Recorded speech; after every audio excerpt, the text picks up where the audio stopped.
Yes yes, কারণ এটা umpire ইন্ডিয়ার পক্ষে। মা একটা কথাই বলছে মনে আছে, তোর শখ পূরণ করার জন্য কি তোর ক্যামেরা কিনে দেবো এত টাকা দিয়ে? আমি কিছু এসে জয়া ধরছি আম্মু কিনে ফেলছে, আর কিছু বললাম টাকা দেওয়া লাগবে না, চিন্তা করবে না। মানে যার তার মনে হচ্ছে বলছি যা না পাই যা না তাই, পাতা থেকে শুরু করে কুকুর থেকে শুরু করে, দোস্ত তুই চল তোর আমি নিয়ে যাবো, তোকে অটো ভাড়া আমি দিব, তোকে আমি ফুচকা খাওয়াবো, তোর বাসা আমি তোকে দিয়ে যাবো, ছবিও তুলে দিব। তো ওটার মাঝখানে তো ফ্রি ফটোশুট করতাম, ঠিক আছে, ফ্রেন্ড নিয়ে যেত, খাওয়া দাওয়া করতাম আর ছবিও তুলে দিতাম, মজাও লাগতো।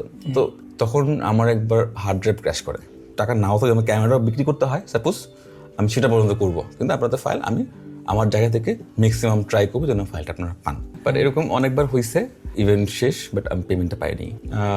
যেখানে 70,000-এর মতো ডিল, সেখানে আমি আমার ইভেন্ট শেষ হওয়ার পর 15,000 টাকা দিয়েছে আমার। তো মানে তখন আমার কাছে মনে হয়েছে যে আমি যদি এইটা থেকে মুক্তি পাই, আমি প্রয়োজনে আমি এই সেক্টরে থাকবো না। আসসালামু আলাইকুম, বরাবরের মতো আবারও চলে আসলাম পাট গৃহ প্রেজেন্ট তারেক তালুকদার টক্সে।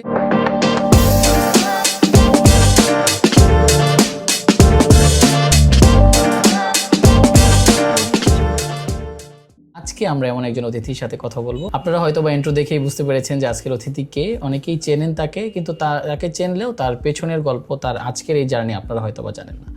আজকের এই পডকাস্টটা এমন একটি পডকাস্ট হতে যাচ্ছে, যারা আপনারা এই ইন্ডাস্ট্রিতে কাজ করতে চান এবং সামনে এগিয়ে নিয়ে যেতে চান, তাদের জন্য এই পডকাস্ট মাস্ট ওয়াচ।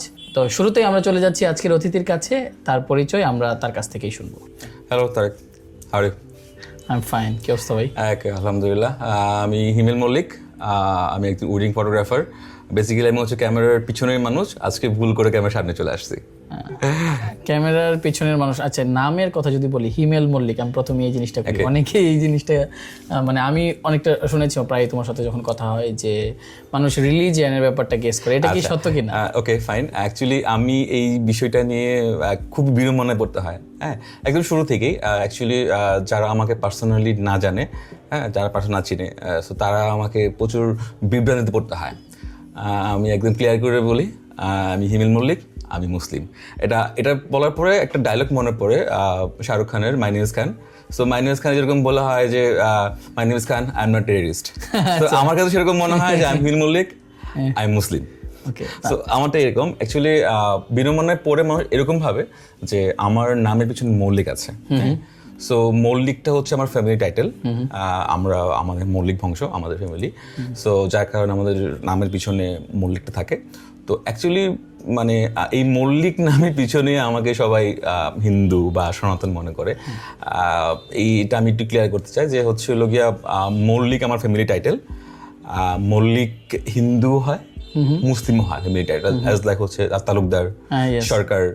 হ্যাঁ, সো এরকম ভাবে যেরকম মানে সনাতন যেরকম তোমার হচ্ছে এটা টোটালি তোমার কি বলে যে এটা কাস্টের একটা উপাধি। হ্যাঁ, কিন্তু আমাকে মানুষ সবাই মানে হিন্দু মনে করে। আমার কাছে যে মনে হয় কেন, এটার অনেকগুলো ফ্যাক্ট হচ্ছে।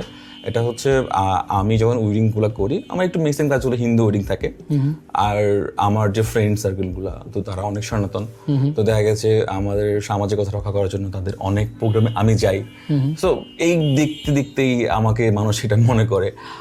আর দেখা আমার ফেসবুক রিলেটেড হয়তো বা ইভেন দেখা গেছে, হ্যাঁ মনে আর রিজন হচ্ছে আমার যে বর্তমানে প্রোফাইল পিকচার, এটা হচ্ছে দুটি পর একটা ছবি, ঠিক আছে।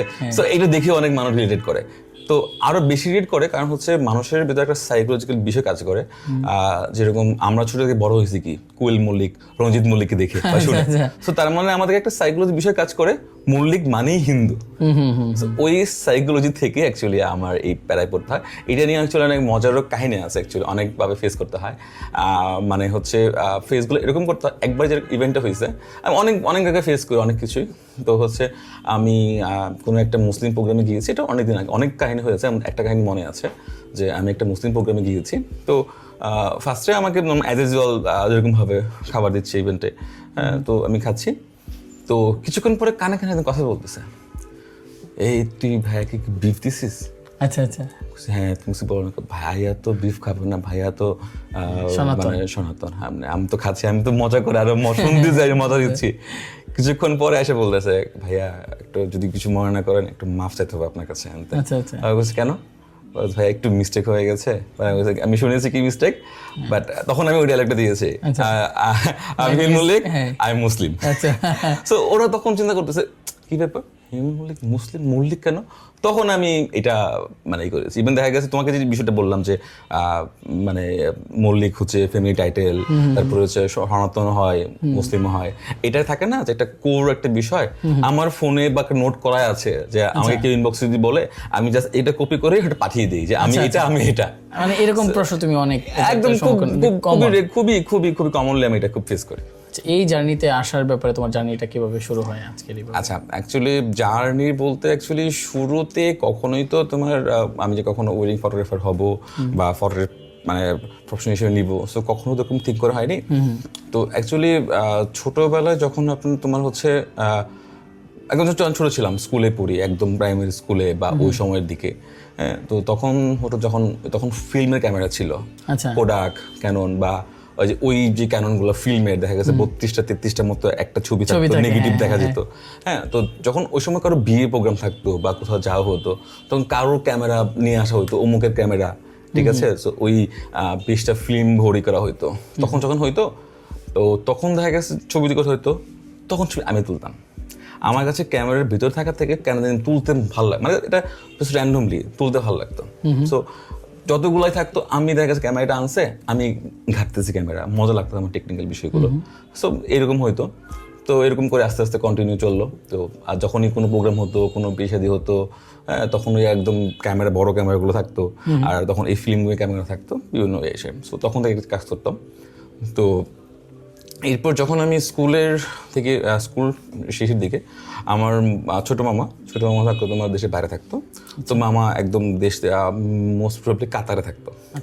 তো কাতার থেকে মুভ করবে, আমার জিজ্ঞাসা করতো আমাদের কি লাগবে, একজন বলতো এটা লাগবে সেটা লাগবে। তো আমি বলছি মামা আমার একটা ক্যামেরা লাগবে, মানে ডিজিটাল ক্যামেরা, নট কোনো প্রফেশনাল কোনো কিছু। তখন ওই ডিজিটাল ক্যামেরা ছিল, হ্যাঁ, ওই স্যামসাং, সনি ছিল, সাইবার শট ছিল ক্যামেরাগুলো। সো আমি মামাকে বলতাম মামা আমার ক্যামেরা লাগবে। তখন আমি ইন্টার ফার্স্ট ইয়ার বাদ থাকি, তখন মামাকে ডিজিটাল ক্যামেরা দেয়। তো তখন দেখা গেছে কোথাও ঘুরতে গেছি, ফ্রেন্ডরা ঘুরতে গেছি, ওই মেমোরিগুলো থাকতো, মেমোরিগুলো তোলা হতো। এই তো এটার হচ্ছে আমার রেভলিউশনটা আসে হচ্ছে আমি যখন ইন্টার শেষ করছি অনার ফার্স্টের দিকে, তখন আমি একটা বিয়ের দাওয়াতে যাই, আমার এক রিলেটিভের বিয়েতে। আমার এক দুঃসম্পর্কের মামা, তো ওনার একটা ক্যামেরা নিয়ে এসেছিল, সেমি ডিএসএলআর ফিক্স লেন্স, আমার মনে আছে ওটা ছিল ক্যাননের। তো বিয়েতে নিয়ে যায়, মামা ক্যামেরা ইউজ করতে পারে না, ঠিক আছে, তো আমাকে দিছে যে কার কাছে নিয়ে আসছে, আমাকে দিছে। তো আমার তখন তো ডিজিটাল ক্যামেরা ইউজ করতাম আগে, ছোটো ক্যামেরাগুলো। তো ওইটা আমাকে দেওয়ার পর আমি যখন জুম করতেছি বা ছবি তুলতেছি, এত মজা লাগতেছে আমার। অ্যাকচুয়ালি ছবি যে নেশার বা ওই মজা লাগার বিষয়টা আমার ওই ক্যামেরা থেকেই শুরু হয়েছে। আচ্ছা। তো মামা আমাকে বললাম যে মামা ভুল করে আবার ক্যামেরা রেখেও যায় আমার কাছে, 2 মাস আমার কাছে ক্যামেরাটা থাকে। আচ্ছা। আমার যদি লাইফ চেঞ্জিং বিষয় থাকে যে আমার ফটোগ্রাফি বা এই সেক্টরে আসার পিছনে থাকে, ওই 2টা মাসই হচ্ছে আমার জীবনের এই পর্যায়ে আসার পিছনে ওই 2টা মাস আমার কাছে ক্যামেরা রেখে গেছে। সো ওই ক্যামেরা রেখে যাওয়ার পর 2 মাস আমি আমার পরে শহরে আসছি। শহরে আসার পরে আমি সারাদিন ক্যামেরা নিয়ে বের হয়েছি, ছবি তুলতে, মানে যার মনে ছবি তুলছি, যা না তাই, পাতা থেকে শুরু করে কুকুর থেকে শুরু করে রাস্তায় গেছি, মানে যেখানে আমি যাই, মানে আমার ভাত না খেলে চলবে, ছবি তুলতেছি, মজা লাগছে। সো তো 2 মাস পরে আবার মামা তো ক্যামেরাটা নিয়ে যায়। তো তখন আমার কাছে মনে হচ্ছে জীবন থেকে কি নাই, একটা ব্রেকআপ হলে যেরকম ফিলটা হয় যে গার্লফ্রেন্ড চলে গেছে রিসেন্টলি, সো আমার কাছে এরকম মনে হচ্ছে হঠাৎ ক্যামেরাটা চলে গেছে, ক্যামেরাটা নিয়ে যায়। ওরা মামার আরেকজনের ক্যামেরা ছিল, তো ক্যামেরাটা নিয়ে যাই। তো তখন মনে হচ্ছে না আমার একে লাগবেই। তো বাসায় আমি বলি যে মা আমি ক্যামেরা কিনবো, তখন তো স্টুডেন্ট মাত্র অনার্স ফার্স্ট ইয়ারের দিকে বা ওই সময়ের দিকে। তো তখন আমি এটা শুরু করি যে মা ক্যামেরা লাগবে, ক্যামেরা দাও। তখন মা একটা কথাই বলছে মনে আছে, তোর শখ পূরণ করার জন্য কি তোরা ক্যামেরা কিনে দেবো এত টাকা দিয়ে, নিজে বড় হ, টাকা দিয়ে তারপর ক্যামেরা কিনে, ফ্যামিলি মেম্বার যেরকম বলে অ্যাকচুয়ালি। তো তখন এখন আমি কি করবো, তখন হাতে টাকাও থাকে না। তো তখন আমি একটু ঘাটাঘাটি করলাম, তখন তো নেটের অতটা ওরকমভাবে ছিল না, আমি একটু খোঁজখবর নিয়ে যে কোন ক্যামেরাটা কি বা কিছু। সো তখন একটা ঘাটাঘাটি শুরু করলাম যে তখন একটা মডেল খুঁজে পেলাম, সবথেকে কম দাম কোনটা, ঠিক আছে, তো ডিএসএলআর মাঝখানে কম দাম কোনটা, তো কম দামি কোনটার পরে খুঁজে বের করলাম, একটা মডেল সিলেক্ট করলাম। তো টাকা পাবো কোথায়, মাকে বললো জীবনও দিবে না, ঝাড়াপিটা করে বের করবে, এই অবস্থা আর কি।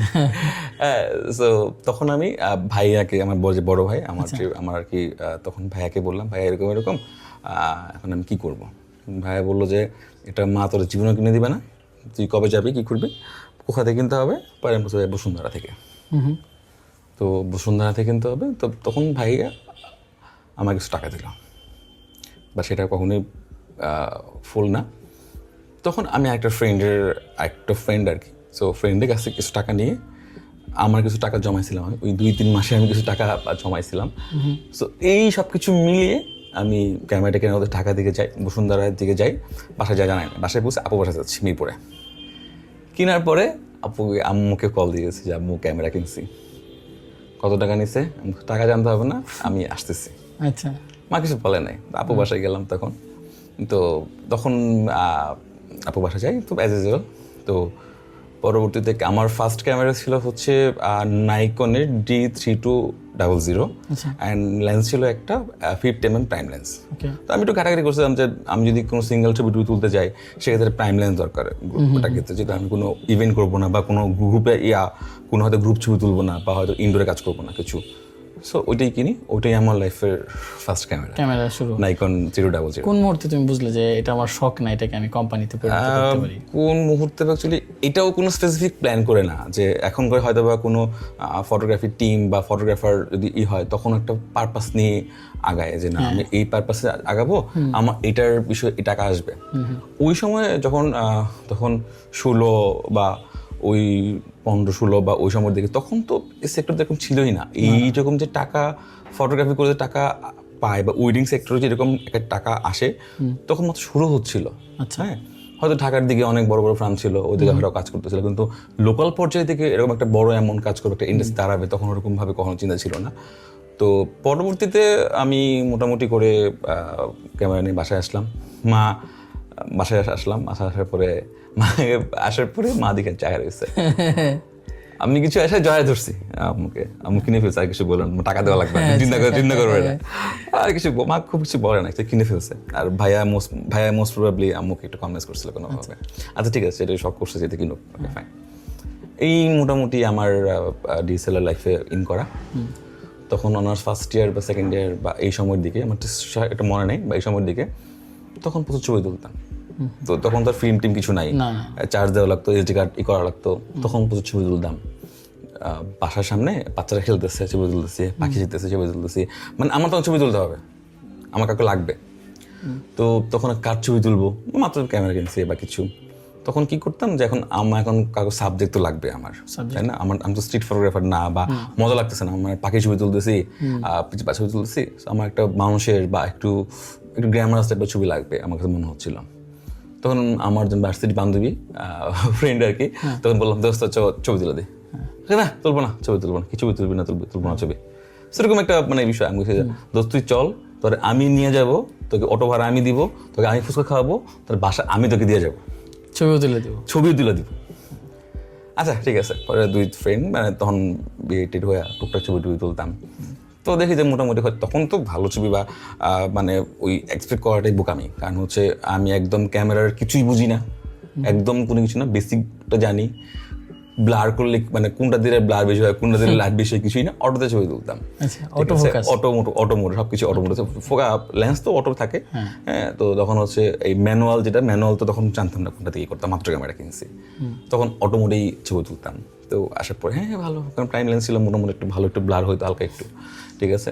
সো এই ছবি তুলতাম, এই মূলত আস্তে আস্তে শুরু হয়েছে। এখন কবে আমি ওয়েডিং সেক্টরে ঢুকছি, এটার পিছনে হচ্ছে এরকম করে চলতে থাকলো অনেকদিন, ঠিক আছে। তখন টুকটাক দেখা গেছে ছোটো করে ইভেন্ট কভার করতাম, যে আমাকে বলতো দোস্ত চলো অঙ্কের বিয়ে আমার একটু কভার করে দেয়, ছবি তুলে দেয়। তখন না আছে কোনো লাইট সেটআপ, আমার একটা বডি, একটা প্রাইম লেন্স।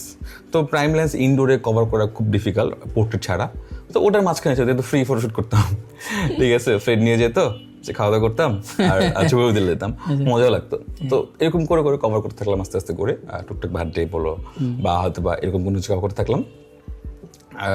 তো আস্তে আস্তে করে প্রফেশনালিটি বা একটু ভালো করে কভার করতে থাকলাম।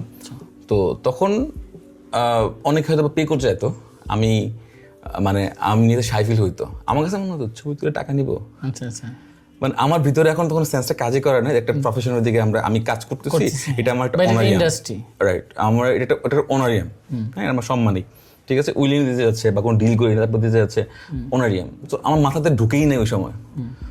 তখন আমার এক ছোট ভাই, বাদন নাম, তো দেখা গেছে ওর আমি একই সময় একটা ক্যামেরা কিনি, ও একসাথে ক্যামেরা কিনে ঢাকায়, ও তখন আবার ঢাকার দিকে একটা ফার্মে কাজ করতেছিল, হ্যাঁ, বাদর নাম। তো তখন আমাকে বলতে যে একই সময় কাজ করি, একই সময় ছবি তুলি, কিন্তু ও ওইদিকে কাজ করতেছে একটা ফার্মে, ইনকাম করতেছে, আমি এদিকে সেম কাজই করতেছি, বাট উইদাউট এনি পে।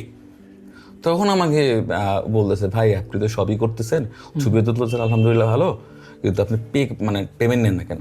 ভাই আমি কেন নেবো, আমার কাছে লাইট সেট আপ কোনো কিছু নাই, আমি যে মানে এরকম করে বলছে, ভাই আপনি শুরু করেন, আপনি ইভেন্টগুলো ডিল করেন, আমি ঢাকা থেকে এসে আমি আপনাকে সাপোর্ট দিয়ে যাবো, অতটুকু সাপোর্ট থাকার, অতটুকু সাপোর্ট। সো এই করে আমার ফ্রেন্ড যারা ছিল, আশেপাশে সবাই ছিল, তখন বলতে তুই তো কাজ করতেছস, মানে হচ্ছে ভালো, ওই ওই ওই তুলনায় যতটুকু ছিল আলহামদুলিল্লাহ ভালো হচ্ছে, তো কেন তুই করবি না? তো এই মানুষগুলো আমাকে ইন্সপায়ার করলো। তো তখন আমি আস্তে এই লাইনে তখন আমি দেখা গেছে তখন একটু ডিল করা শুরু করলাম, ঠিক আছে। তো আমার মনে আছে যে ফার্স্ট ক্লায়েন্টটা ছিল আমার ডক্টর, ময়মনসিংহ মেডিকেলের। তো ওই ইভেন্টে এসেছিল, মোস্ট অফ ঢাকায় কোনো একটা ইভেন্ট করা হচ্ছে কোনো একটা টিমের, তো ইভেন্টের 10 থেকে মাসখানি আগে বা কিছু, তখন ওনার সাথে কোনো একটা কমিউনিকেশন গ্যাপ ছিল, তো রাগে উনি ওনাদের কাভারে করাবে না, তো ময়মনসিংহ উনি খুব চিন্তা না, তো সামহাও আমারটা কোনো ইনফরমেশন পেয়েছিল, তখন আমার সাথে কন্ট্যাক্ট করে যে ভাই এরকম এরকম। আমি ওনার সাথে ডিল, কারণ একদম ফার্স্ট আমি ওয়েডিং সেক্টরে প্রফেশনালি কভার করি না, হাজার টুকটাক করতেছিলাম, প্রফেশনালি এখন কভার করিনি। তখন আমি ফুল ডিল করার আগে ডেটটা জানলাম, তখন আমি বাদনকে কল দিলাম, বাদন অমুক অমুক ডেট, এরকম এরকম ইস্যু, এরকম এরকম, তো কী করবো? পরে বলছে যে ভাই আপনি ডিল করেন, আমি অমুক ডেটে হলে আমি চলে আসবো, আমার ফুল সেট আপ নিয়ে আমি চলে আসবো। ঠিক আছে, ইভেন আমার কত টাকা পেমেন্ট নেওয়া উচিত আমি সেটা বুঝতেছিলাম না, যে কত টাকা পেমেন্ট নেওয়া উচিত, বা ও আসবে ওকে আমি কত টাকা দিব বা কিছু, সো পাঠায় সেই বিষয় আছে। সো তখন একটা আইডিয়া করে আমি ডিলটা করলাম। 3 দিনের প্রোগ্রাম ছিল, সো আমি মোটামুটি করে ভালো করে সব কিছু কভার করে, ইটস মাই ফার্স্ট ইভেন্ট। আচ্ছা, সেই ক্ষেত্রে তোমার কোম্পানির নামের ব্যাপারে কোনো গল্প বা কোনো কি বলে যে কোনো ভাবনা ছিল কিনা? ওকে, অ্যাকচুয়ালি এটা বলতে গেলে আমার মানে ফার্মের নামের পিছনের কোনো প্ল্যান বা কোনো কিছুই নাই, জাস্ট র্যান্ডমলি করা। এটা করার পিছনে হচ্ছে বেসিক্যালি তখন আমি একদম মাত্র শুরু করি, স্ট্রিট ফটোগ্রাফি করি বা হয়তো বা টুকটাক বা ফ্রেন্ডের বা বান্ধবী ছবি টবি তুলি।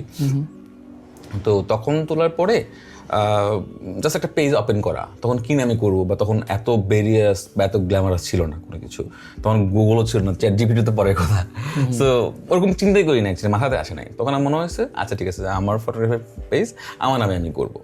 তো জাস্ট তখনই নামটা ওপেন করা। তো এই পেজে আস্তে আস্তে করে দেখা গেছে পোর্টফোলিও জমা হতে থাকে। তো তখন ওই সিঙ্গেল শ্যুট বা ওই গ্ল্যামারাস শ্যুটের পাশাপাশি উইডিংটা আস্তে আস্তে দিন হয়ে থাকে, আর চেঞ্জ করা হয়নি। হ্যাঁ, তো 1-2 বছর পরে বা যখন ওয়েডিং সেক্টরটা একটু রান করা শুরু করলো, তখন একবার চিন্তা করলাম যে নামটাকে চেঞ্জ করবো কি না।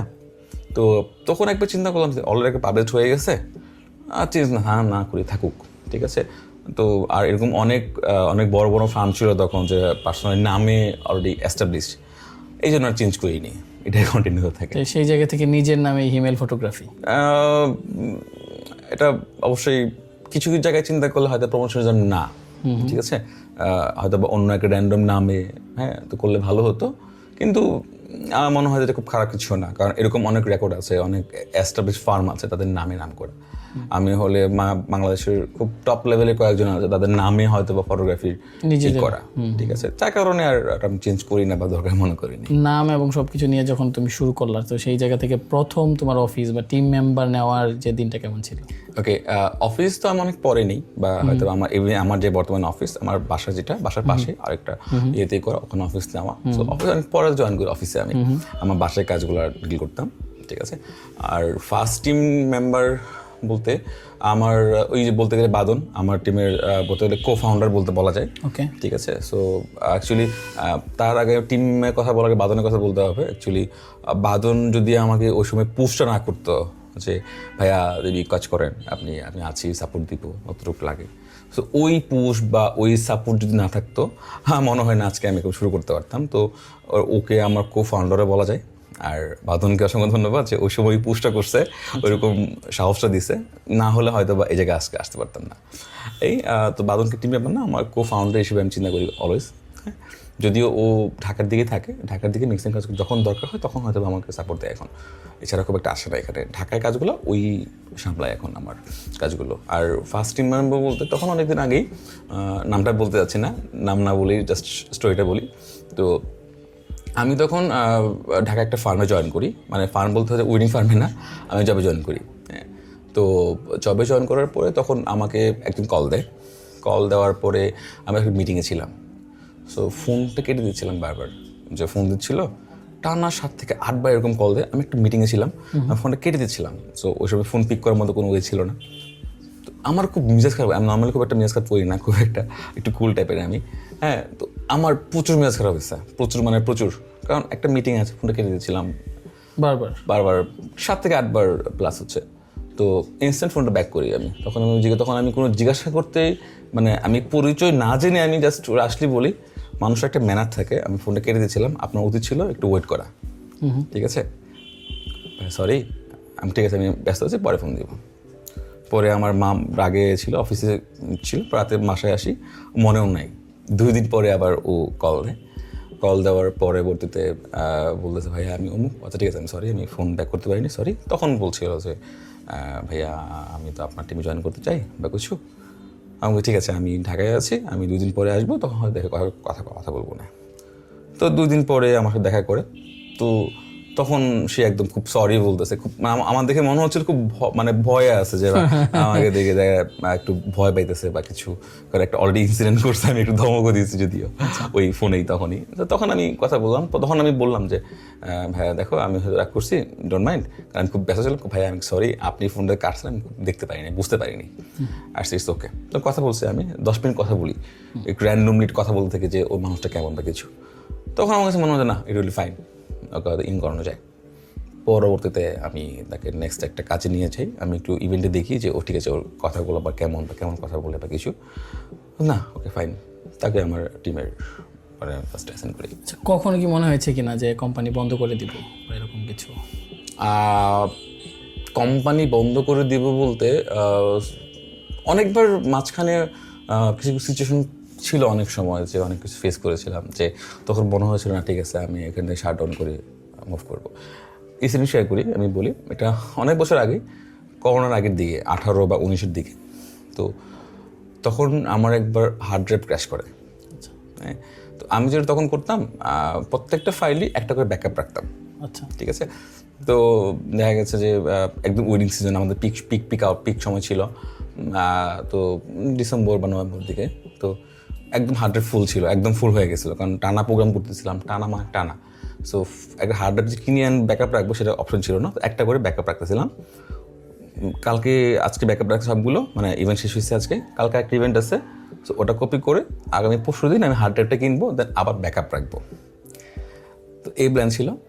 তো মানে কি কাল নেক্সট ডেতেই আমার হার্ড ড্রাইভ ক্র্যাশ করে। 6টা না 7টা ইভেন্টের ফাইল ছিল ওই জায়গাতে, বাকিগুলো ব্যাকআপ ছিল, শুধু 7টা বা 6টা বা এরকম ইভেন্টের ফাইলটা ব্যাকআপ করার স্কোপ ছিল না, কারণ আমি হার্ড ড্রাইভ নিয়ে আসবো এই স্কোপটা ছিল না, টানা ইভেন্ট ছিল। ক্র্যাশ মানে তো ক্র্যাশ, মানে এটার কোনো ওয়ে ছিল না। আমি ইয়েতে গেলাম, রায়ান্সে গেছি। তো রায়ান্সে যাওয়ার পরে বলছে ওয়ারেন্টি দিবে, কিন্তু ওয়ারেন্টিতে ফাইলটা ফিরে পাবো না, বাট আমার এটা থেকে ফাইলটা ইম্পর্টেন্ট। তখন আমি কয়েকটা ফান্ড যোগাযোগ করি, টাকা যোগাযোগ করি, তো তারা রিকভারি করাতে রিসিভ করে। তো এখানটায় আমি অনেক কিছু ঘুরছি, ওটার পিছনে আমার একটা ভালো বড় অ্যামাউন্ট খরচ হয়েছে। তো খরচের পিছনে বলতে হয়ে গেছে যে ওইটার পিছনে আমার প্রচুর ঘুরতে হয়েছে। আমি ফোন দিচ্ছি আজকে যে ভাই রিকভার হয়েছে কিনা, হচ্ছে, আচ্ছা কালকে দেখবো, মেন্টাল পেইন, পরে দেখবো, মানে উনি আমাকে ক্লিয়ার করে বলতেছে না যে হবে কি হবে না, বা হলেও কতদিন লাগতে পারে। আমাকে আগামীকাল ডেট দিচ্ছে, বা বলছে ভাই নেক্সট উইকে আমি দেখতেছি, এটা আপনি জানাচ্ছি। নেক্সট উইকে বলতে ভাই এরকম হচ্ছে না, আমার এই রোড হচ্ছে, আপনার এই সমস্যা হচ্ছে, আপনি আরেকদিন পর দেন। এরকম করতে হতে 3 থেকে 4টা মাস। এখন আমার তো উচিত ক্লায়েন্টকে অ্যাটলিস্ট ডিসকাস করা, ক্লায়েন্ট রেগুলার ফোন দিচ্ছে, অলরেডি 3-4 মাস হয়ে গেছে। আমি ফার্স্টের মান্থে আমি বলিনি যে এরকম কিছু হয়েছে, ব্যাকআপ পেয়ে যাবো বা কিছু যদি পাওয়ার স্কোপ থাকে। যখন সেকেন্ড মান্থ যায় তখন আমি ক্লায়েন্টকে এই বিষয়টা ইনফর্ম করি যে এরকম এরকম একটা ইস্যু হয়েছে, তো এরকম একটা ইনসিডেন্ট হয়েছে। তখন ক্লায়েন্ট তো এখন অ্যাকচুয়ালি ক্লায়েন্ট আমাকে খুব বেশি কিছু বলেও না, যে এখন ওনারা বুঝতে পারছেন আমার হাতে না অ্যাকচুয়ালি কোনো কিছু। ঠিক আছে, বলছে যে ভাইয়া আমি শুধু একটা বলে বলছে ম্যাক্সিমাম ক্লায়েন্টগুলো যে ভাইয়া আমরা কি পাবো না এটা বলেন। পরে আমি বলছি, আমি তখন ক্লিয়ারলি বলছি যে ভাইয়া অ্যাকচুয়ালি এটা আল্লাহর হাতে, আর আমি এটা সর্বোত্তম ট্রাই করতেছি। এটার পিছনে যত টাকাই লাগুক, আমার যদি এটা মেটাবো, যদি আমার টাকা নাও থাকে, আমার ক্যামেরাও বিক্রি করতে হয় সাপোজ, আমি সেটা পর্যন্ত করবো, কিন্তু আপনাদের ফাইল আমি আমার জায়গা থেকে ম্যাক্সিমাম ট্রাই করবো যেন ফাইলটা আপনারা পান, যদি আমার পসিবল থাকে। তো এরকম চলতে চলতে 4 মাসের মতো কন্টিনিউ হয়। আমি প্রচুর ঘুরছি ওনার পিছনে, আমি কয়েকবার পাঠাইছি আর ওখানে অলরেডি, কিন্তু এটা সেটা। এই 3-4টা মাস ছিল আমার উপর দিয়ে কী গেছে, ক্লায়েন্ট ফোন দিচ্ছে, ক্লায়েন্টের অমুক ফোন দিচ্ছে, অমুকের ছবি অমুক ফোন দিচ্ছে, আমি ফোন ধরতেও পারতেছি না, না ধরেও থাকতে পারতেছি না। মানে আমি খুবই ট্রমায় ছিলাম ওই সময়টাতে। তো মানে তখন আমার কাছে মনে হয়েছে যে আমি যদি এইটা থেকে মুক্তি পাই, আমি প্রয়োজনে আমি এই সেক্টরে থাকবো না। তাও এত প্যারা আমি নিতে পারতেছিলাম না ওই সময়। তো আল্লাহ আমার হাতে সহায় ছিল। 4 মাসে বা 4.5 মাসের পরে উনি আমাকে ফোন দেয়, বলে বেসিক্যালি হচ্ছে রিকভারির ক্ষেত্রে কোনো 100% মানে থাকে না, হ্যাঁ, মানে প্রবাবিলিটি থাকে না, আর 100% কখনো তোমার ফাইল পাওয়া যায় না। উনি আমাকে বলছে ভাই 70 থেকে 80% ফাইল আপনি পেতে পারেন, ঠিক আছে। তো তখন আমাকে 4 মাস বা 4.5 মাস বা 5 মাস এই সময় উনি নিজে আমাকে বলতাম, হাল ছেড়ে দিয়েছে অ্যাকচুয়ালি, আমার কোনো কিছুই ছিল না।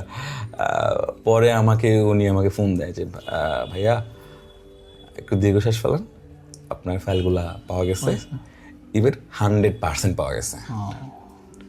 ভাই আমি যে ওই সময় যে মনে হচ্ছে নতুন জীবন ফিরে পাইছি আমি উনার কাছে, উনি ওনার টাকা নেবে এজ এ ক্লায়েন্ট, উনি আমার ক্লায়েন্ট বা কিছু, আমি ওনাকে তার কাছে মনটা নিয়ে গেছি 4 কেজি। মানে আমি এতটা ইয়েতে জন্য উনি যত টাকা চাইছে, মানে ভাই মানে ওই সময়টাতে মানে এটা আমি ক্লায়েন্টকে দোষ দিব না অ্যাকচুয়ালি। যখন আমি যখন নর্মালি কোনো ফোনের ছবি তুলি, এটা দেখার জন্য আমার খুবই লাগে, একটা ফাইল মিসিং, আমার চিন্তা লাগে একটা ফাইল মিসিং হয়ে গেলো বা একটা ফাইল নাই। সো ক্লায়েন্টের তো বিয়ের মোমেন্ট, আমি তাকে কেন দোষ দিব? তো সে আমাকে পে করছে, সে আমাকে অ্যাসাইন করছে, তার একটা বিয়ের মোমেন্ট মিস হয়ে যাবে, তার কতটা খারাপ লাগবে আমি সেটা রিয়েলাইজ করতে পারি। সো মানে এই জায়গাটা আমার জন্য। এখানে আমি একটু ইন্টারাপ্ট করি যে ক্লায়েন্টদের দ্বারা তাহলে সবচেয়ে কষ্টের অভিজ্ঞতা কি ছিল? সরি, ক্লায়েন্টের দ্বারা সবচেয়ে কষ্টের অভিজ্ঞতা কি ছিল? ওকে, ক্লায়েন্টের দ্বারা কষ্টের অভিজ্ঞতা বেশ কয়েকটা আছে।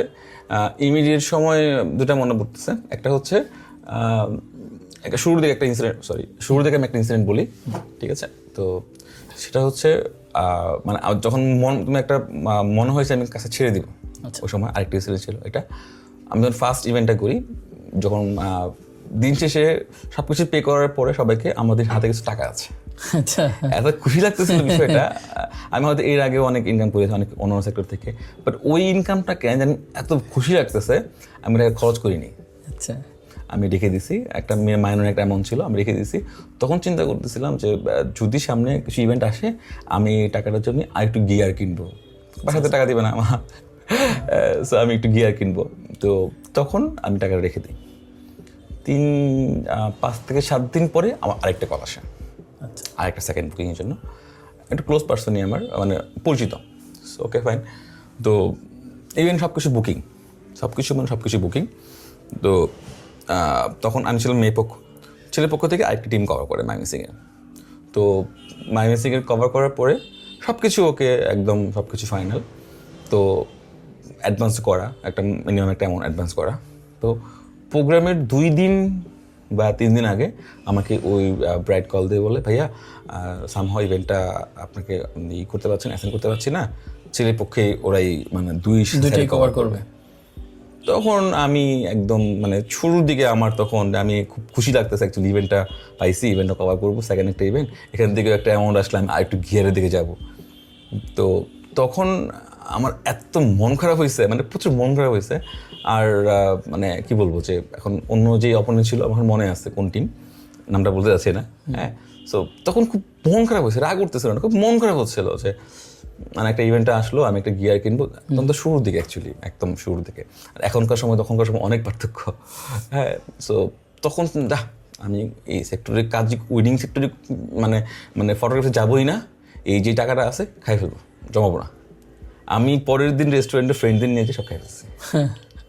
প্রাসঙ্গিকভাবে একটা প্রশ্ন, যে বন্ধু বা আত্মীয় স্বজন কি কখনো কাজ করিয়ে টাকা দেয় না, এমন কিছু করছিল কি না? এটা অনেকবার হয়েছে। এরকম কোনো স্টোরি? আমি স্পেসিফিক নাম বলতে চাচ্ছি না, বাট এরকম অনেকবার হয়েছে যে হয়তো বা মানে ইভেন পরিচিত ছাড়াও, নন পার্সন ছাড়াও অনেক হয়েছে যে ইভেন্ট শেষ বাট আমি পেমেন্টটা পাইনি, ঠিক আছে। সো ফ্যামিলি মাঝখানে বা ফ্যামিলি বা পরিচিত মাঝখানে এরকম এরকম বেশ কয়েকটা ইনসিডেন্ট হয়েছে যে আমি ইভেন্টটা শেষ করছি, তো হয়তো ওরকমভাবে ডিল করি নাই, ঠিক আছে, একটা মাইনর একটা ডিল ছিল যে এই দিনটা শেষ করবো, এত টাকা বা এরকমভাবে ইস্যু। তো ইভেন্ট শেষ, আমি দেখা গেছে আমি টাকা চাইও নাই, একদম ডেলিভারি শেষ করছি। তখন মানে বিষয়টা আচ্ছা ঠিক আছে, আমি দেখতেছি কি করা যায়। এখন রিলেটিভ পার্সন, আমি কতবার বলতে পারি? সো এরকম একবার না, এরকম অনেকবারই হয়েছে। আর আমি যেটা হয়, আমি খুব রাশ হতে পারি না অ্যাকচুয়ালি, আমি খুব সফটলি হ্যান্ডেল করি, তো যার কারণে খুব রাশ হতে পারি না। ওই টিম মেম্বারদের টাকা হতে আমার দেওয়া লাগছে। আর এরকম অনেক ইনসিডেন্ট আছে যে আমি ইভেন্ট শেষ করছি, ইভেন্ট শেষ করার পরবর্তীতে হয়তো বা ডিল ছিল এত টাকা, সে লাস্টে বলছে ভাবা আমার একটু চাপ আছে, আমার একটু ম্যানেজ করে নাও। এখন আমি কী করতে পারি অ্যাকচুয়ালি, মানে আমি এসব খুব বেশি বলতে পারি না, বাট উচিত না, কারণ আমার এটা পারিশ্রমিক, ঠিক আছে, 2 টাকা আমার পারিশ্রমিক, ঠিক আছে, 10 টাকা আমার পারিশ্রমিক, ঠিক আছে। সো এটা তো আমার হক, তা আমাকে চাওয়া উচিত। আমি যদি 2 টাকা বেশি ওনাকে মানে দাবি করতাম, সেটা কথা ছিল, আমি 2 টাকায় চাওয়া উচিত, কিন্তু আমি কেন জানি বলতে পারি না। এরকম মনে হয়েছে, ইভেন আমার কাছে এখনও মনে আছে যে আমার খুব ভেরি রিসেন্ট লাস্ট ইয়ারে আমি কাজ করছি। সো এটার হচ্ছে নামটা বলতে যাচ্ছি না, নামটা বললে আই থিঙ্ক যে ক্লায়েন্ট শুনতেছে আই থিঙ্ক সে হয়তো বুঝতে পারবে কাকে আমি বলতেছি, যে আই থিঙ্ক 60 আপের একটা 70,000 মতো একটা ডিল ছিল। হ্যাঁ, তো পরিচিত খুব আমার। সো আমি কোনো অ্যাডভান্স নিইনি, কোনো কিছু করিনি, ঠিক আছে, তো খুব পরিচিত পার্সন আমার, ঠিক আছে, ওকে ফাইন, ইভেন্টটা কভার করি। যেখানে 70,000-এর মতো ডিল, সেখানে আমি আমার ইভেন্ট শেষ হওয়ার পর 15,000 টাকা দিয়েছে আমার। আমি মোটামুটি অর্ধেক ছুরির মতন দিয়ে দিয়েছি, মানে পেজ অ্যাপোর্ট দিয়েছি, বড় ক্লায়েন্টকে দিয়ে দিয়েছি। এর 3-4 মাস পরে আমি মোটামুটি সব কিছু রেডি করা, আমার ভিডিও ফটো সব কিছু রেডি করা। তো শেষ করার পর আমি নক দিই, রেসপন্স করতেছে না। ঠিক আছে ভাইয়া, আমি দেখতেছি, আচ্ছা ঠিক আছে। আজকে প্রায় 1.5 বছরের মতো হয়েছে, এখন দেখা শেষ হয় না। আমাকে ফাইলও নেয় না, টাকাও দেয় না। আমি যদি টোটাল কাউন্ট করি অ্যাকচুয়ালি এরকম যে আমি ক্লায়েন্টের কাছে কত টাকা পাবো, এরকম ফাইলও নেয় না, হ্যাঁ, বা হয়তো ফাইল নিচে টাকাও দেয় না, অনেক কিছু যদি আমি টোটাল কাউন্ট করতে যাই হিসাব করতে যাই এখন পর্যন্ত 2 লাখ টাকা হয়ে যাবে। টিম মেম্বার ছেড়ে গেলে কেমন লাগে? অ্যাকচুয়ালি টিম মেম্বার ছেড়ে গেলে আমাকে বলা উচিত ভালো লাগতেছে না খারাপ লাগতেছে। খারাপ কিছু লাগে যে একসাথে ছিলাম, হয়তো বা একসাথে কাজ করবো না এখন, কারণ যখন আমরা থাকি একসাথে তখন দেখা গেছে অনেক মোমেন্ট ক্রিয়েট হয়, অনেক মেমোরি ক্রিয়েট হয়। হ্যাঁ, সো প্রচুর মজা করে কাজ করি আমরা। সো ওই মোমেন্টটা মিস করি। কিন্তু যে টিম মেম্বার চলে যাচ্ছে একদম বিষয়টা যে না ঠিক আছে কেন গেল, আমি এটা কখনোই করি না। হ্যাঁ, কারণ প্রত্যেকটা মানুষের কিছু স্বাধীনতা থাকে। আর একটা পার্সন যে মানে আমি যেখানে শুরু করছি, আমি যেখানে কাজ করি সেখানে আমার সারা জীবন থাকতেই হবে, এটার কোনো বাইন্ডিংস না। আমি বাইন্ডিংস দিতে পছন্দ করি না। আমার কাছে এখন কাজ করতেছি ভালো লাগতেছে, ঠিক আছে, সো আমি অন্য জায়গায় সামহাও 1 বছর পরে আমার অন্য জায়গায় কাজ করতে ভালো লাগতেই পারে, বা অন্য কাউকে পছন্দ হতেই পারে, বা হয়তো বেটার কোনো কাজ থাকতেই পারে। সো আমি এটাকে খারাপভাবে দেখি না, আমি এটাকে অলওয়েজ ওয়েলকাম করি। সেইটা হচ্ছে এরকম ব্যাপার যে মানুষের স্বাধীনতা থাকবে, সে কাজ করবে এবং সে চাইলে টিম চেঞ্জ করবে, এটা হওয়া উচিত। আজকাল কি কম মানে ফটোগ্রাফি ইন্ডাস্ট্রিতে বা এই জায়গা থেকে মানে কি ট্যালেন্টের চেয়ে মার্কেটিং কি বেশি জরুরি কিনা? আমি তো দেখছি চারদিকে প্রচুর ফটোগ্রাফি নিয়ে কাজ করছে। এখন ধরো তোমার টিম থেকে গেল, গিয়ে তার নিজের একটা কোম্পানি আছে, তাই না? এরকম তো এই জায়গায় কি কোম্পানিতে ট্যালেন্টের চেয়ে মার্কেটিং বেশি জরুরি? তোমার প্রশ্ন 2টা, একটা হচ্ছে আমি একটা আনসার দিচ্ছি। ফার্স্ট অফ অল আমার টিমের না, র্যান্ডমটা বলতেছি। তুমি যেটা বললা যে মানে স্কিলের থেকে মার্কেটিংয়ের দরকার কিনা, বর্তমান মার্কেটে তোমাদের টিকে থাকতে হয়, তোমাকে দুটোই জরুরি। দুটো মানে দুটোই। তুমি যদি একটা ভালো আরেকটা হচ্ছে তার মানে হবে না। তোমার স্কিল ভালো, তুমি এটাকে প্রেজেন্ট করতে পারো না, তুমি মানুষের কাছে পৌঁছাতে পারো না, ওকে, এটা কোনো ভ্যালু থাকবে না। মানে না না হয়তো তুমিও সিরিয়াস থাকতে পারো যে আমি ভালো কাজ করতেছি, কাজ ভালো লাগছে, কাজ করতে পারতেছি, কিন্তু অ্যাজ এ প্রফেশনালি তোমার এটা লাভ নাই। এখন তুমি স্কিল ভালো না, হ্যাঁ, কিন্তু মার্কেটিং একদম সুন্দরভাবে, আমি একদম মার্কেটিংয়ে একদম সুন্দরভাবে কথা বলতেছি, সুন্দরভাবে আমি মানুষের সাথে করতেছি, কাজ ভালো না, সেটা হবে না। দুটোই মানে বর্তমান পয়েন্ট অফ ভিউ থেকে দুটোই জরুরি, কোনোটার কম বেশি হওয়ার সুযোগ নাই। কোনোটা কম বেশি হলে তুমি পিছিয়ে পড়বে। আচ্ছা, বড় ক্যামেরা থাকলে কি বড় ফটোগ্রাফার হওয়া যায় কিনা? বড় ক্যামেরা থাকলেই ফটোগ্রাফার হওয়া যায়, এটা অ্যাকচুয়ালি কিছু অংশে সত্য, কিছু অংশে ভুল। তুমি যদি ফটোগ্রাফার, তুমি যদি মার্কেটের দিকে চিন্তা করতে করো, তোমার একটা ভালো ক্যামেরা দরকার, ঠিক আছে, কিন্তু তোমার বড় ফটোগ্রাফার বা ভালো ফটোগ্রাফার হওয়ার পিছনে শুধু তোমার ক্যামেরা দরকার হবে না, তোমার চিন্তা ভাবনা, তোমার চোখ, তুমি কি দেখতেছো, দৃষ্টিভঙ্গি সব থেকে ইম্পর্টেন্ট।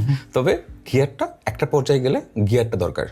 হ্যাঁ, এখন এটা খুব ন্যাচারাল বিষয় যে আমি যদি একটা মানে ক্রপ সেন্সর দিয়ে একটা ছবি তুলি, হ্যাঁ, সেম দিয়ে আমি একটা ফুল ফ্রেম বা একটা প্রাইম লেন্স দিয়ে, হ্যাঁ, বা 85 বা 135 বা 200 দিয়ে ছবি তুলি, সো অবশ্যই ডিফারেন্ট হবে, ঠিক আছে।